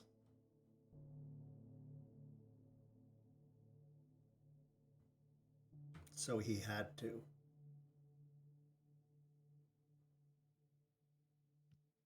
that why you think they killed him? Because the potato seems to think the same fucking thing. Could be. I don't think they know about you. If that's what you're asking. The potato or my parents? Oh, I believe the potato knows about you.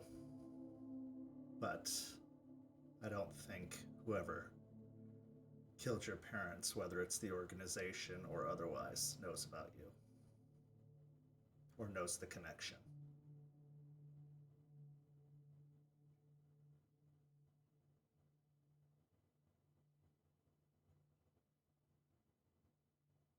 But the company they worked for was a front, owned by Pentex.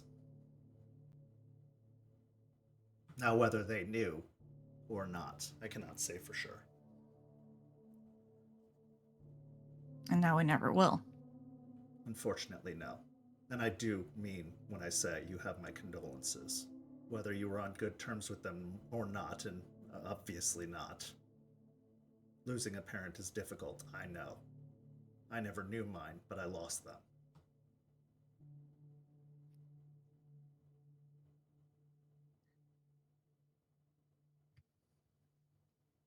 We weren't close. And she, like, as she's saying that, she just, it's like she's masking.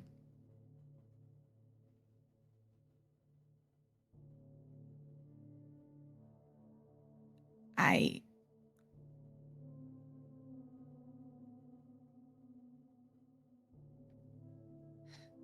don't.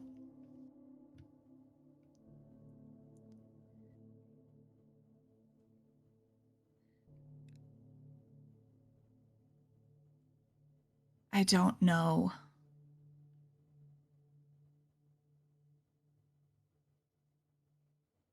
Anything about what's going on right now.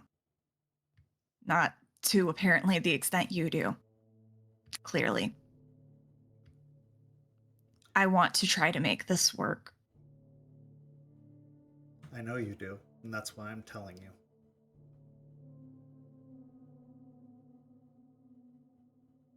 If you ask questions, I will answer them.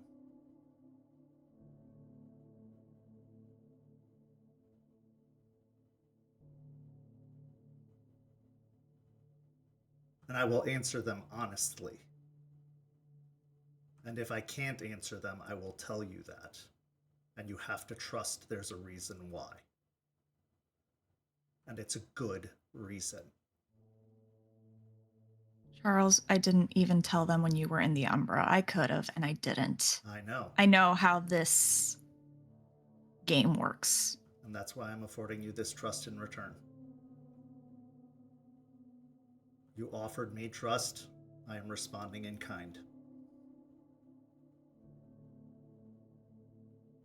And it's not a game. It is when certain people play it. I'm not those people.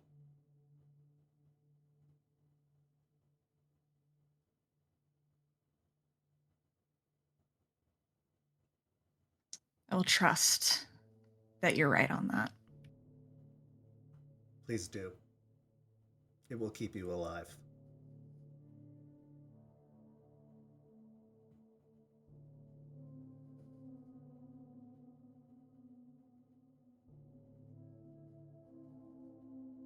Fine.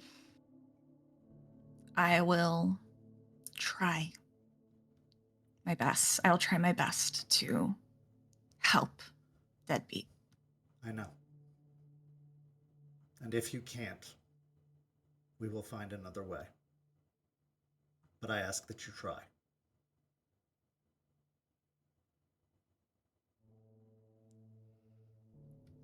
Very well.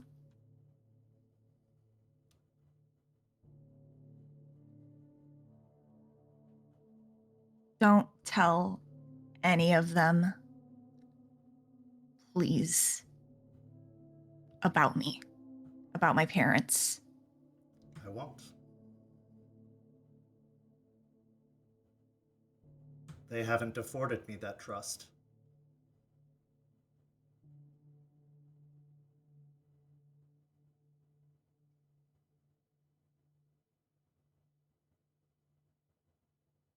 I will say this. As you are the guide of this pack, a couple more pieces of information you should know.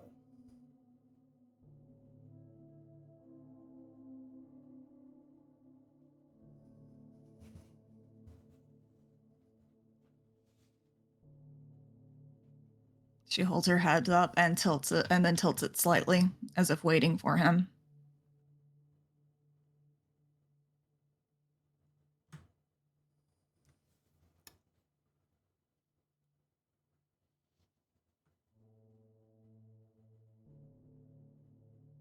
Deadbeat's brother is alive.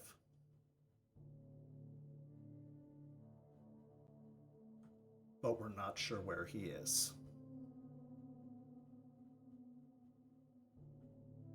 I didn't even know you had a brother.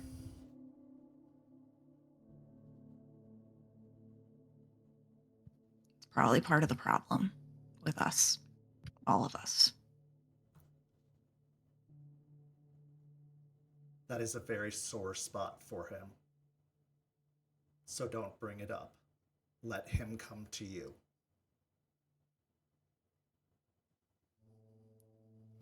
What's the other thing? You said a couple.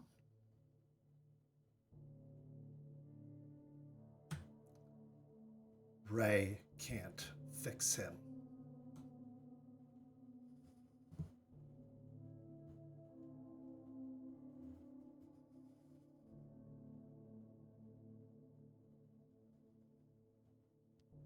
Who is him? Let him tell you.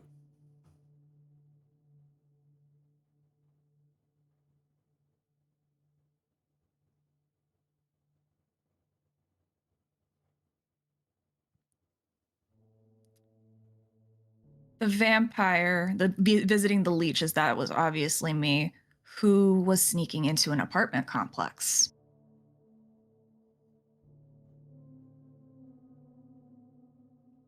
Who has nothing to lose.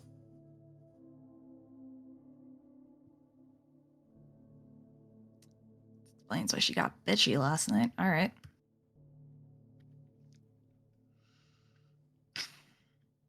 She didn't do anything wrong. Well, you drilled the litany into us enough to know that's not true, but She didn't do anything wrong that night. Foolish as it may have been.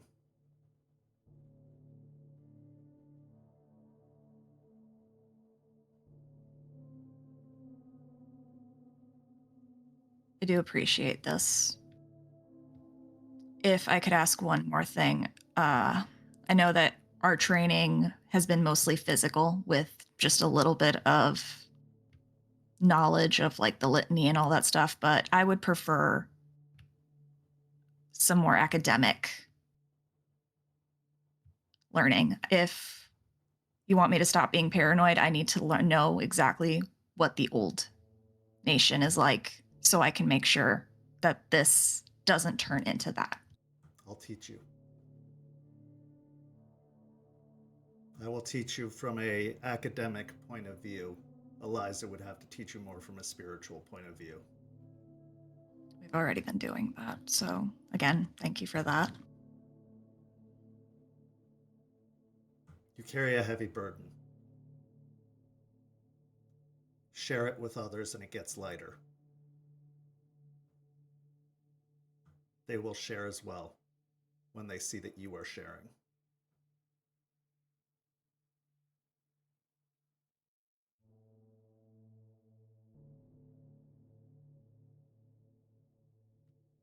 Do my best.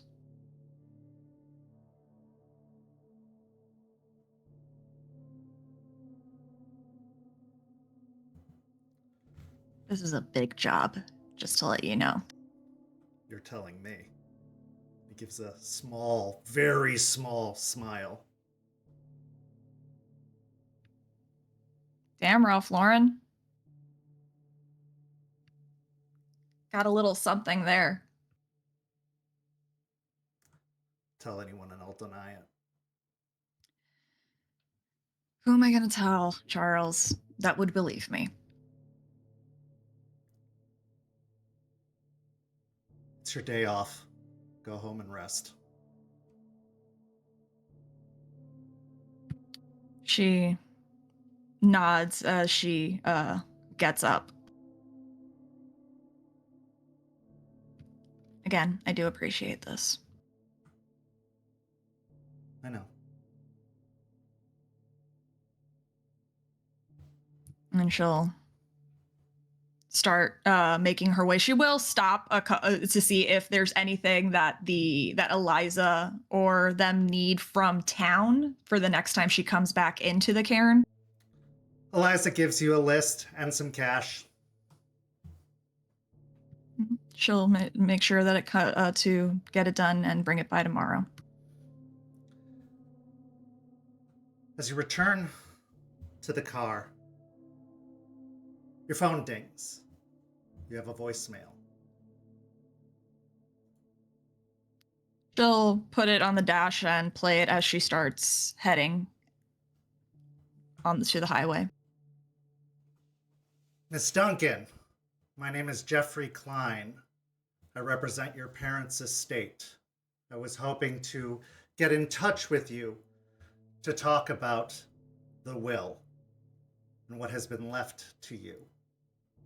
If you could get back to me as soon as possible, I would appreciate it. You can reach me at Ballard, Anderson, and Bateman. I represent your parents' estate, and my name is Jeffrey Klein. My phone number is 727-555-6457. I look forward to hearing from you.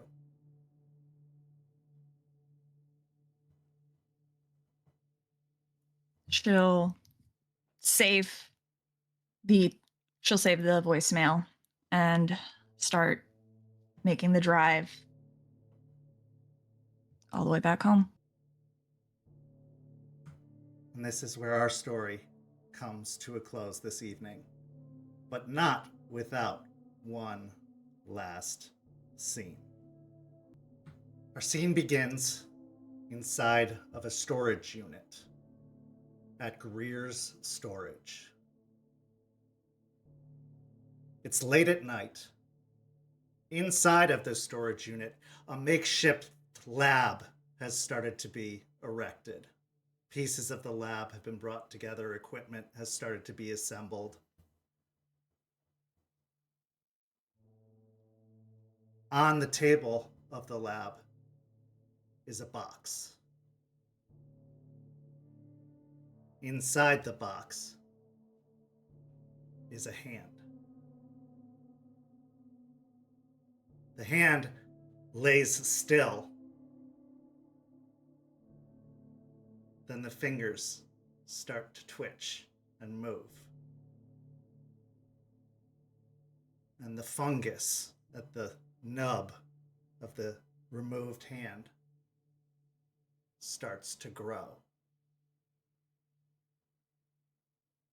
expanding further outward.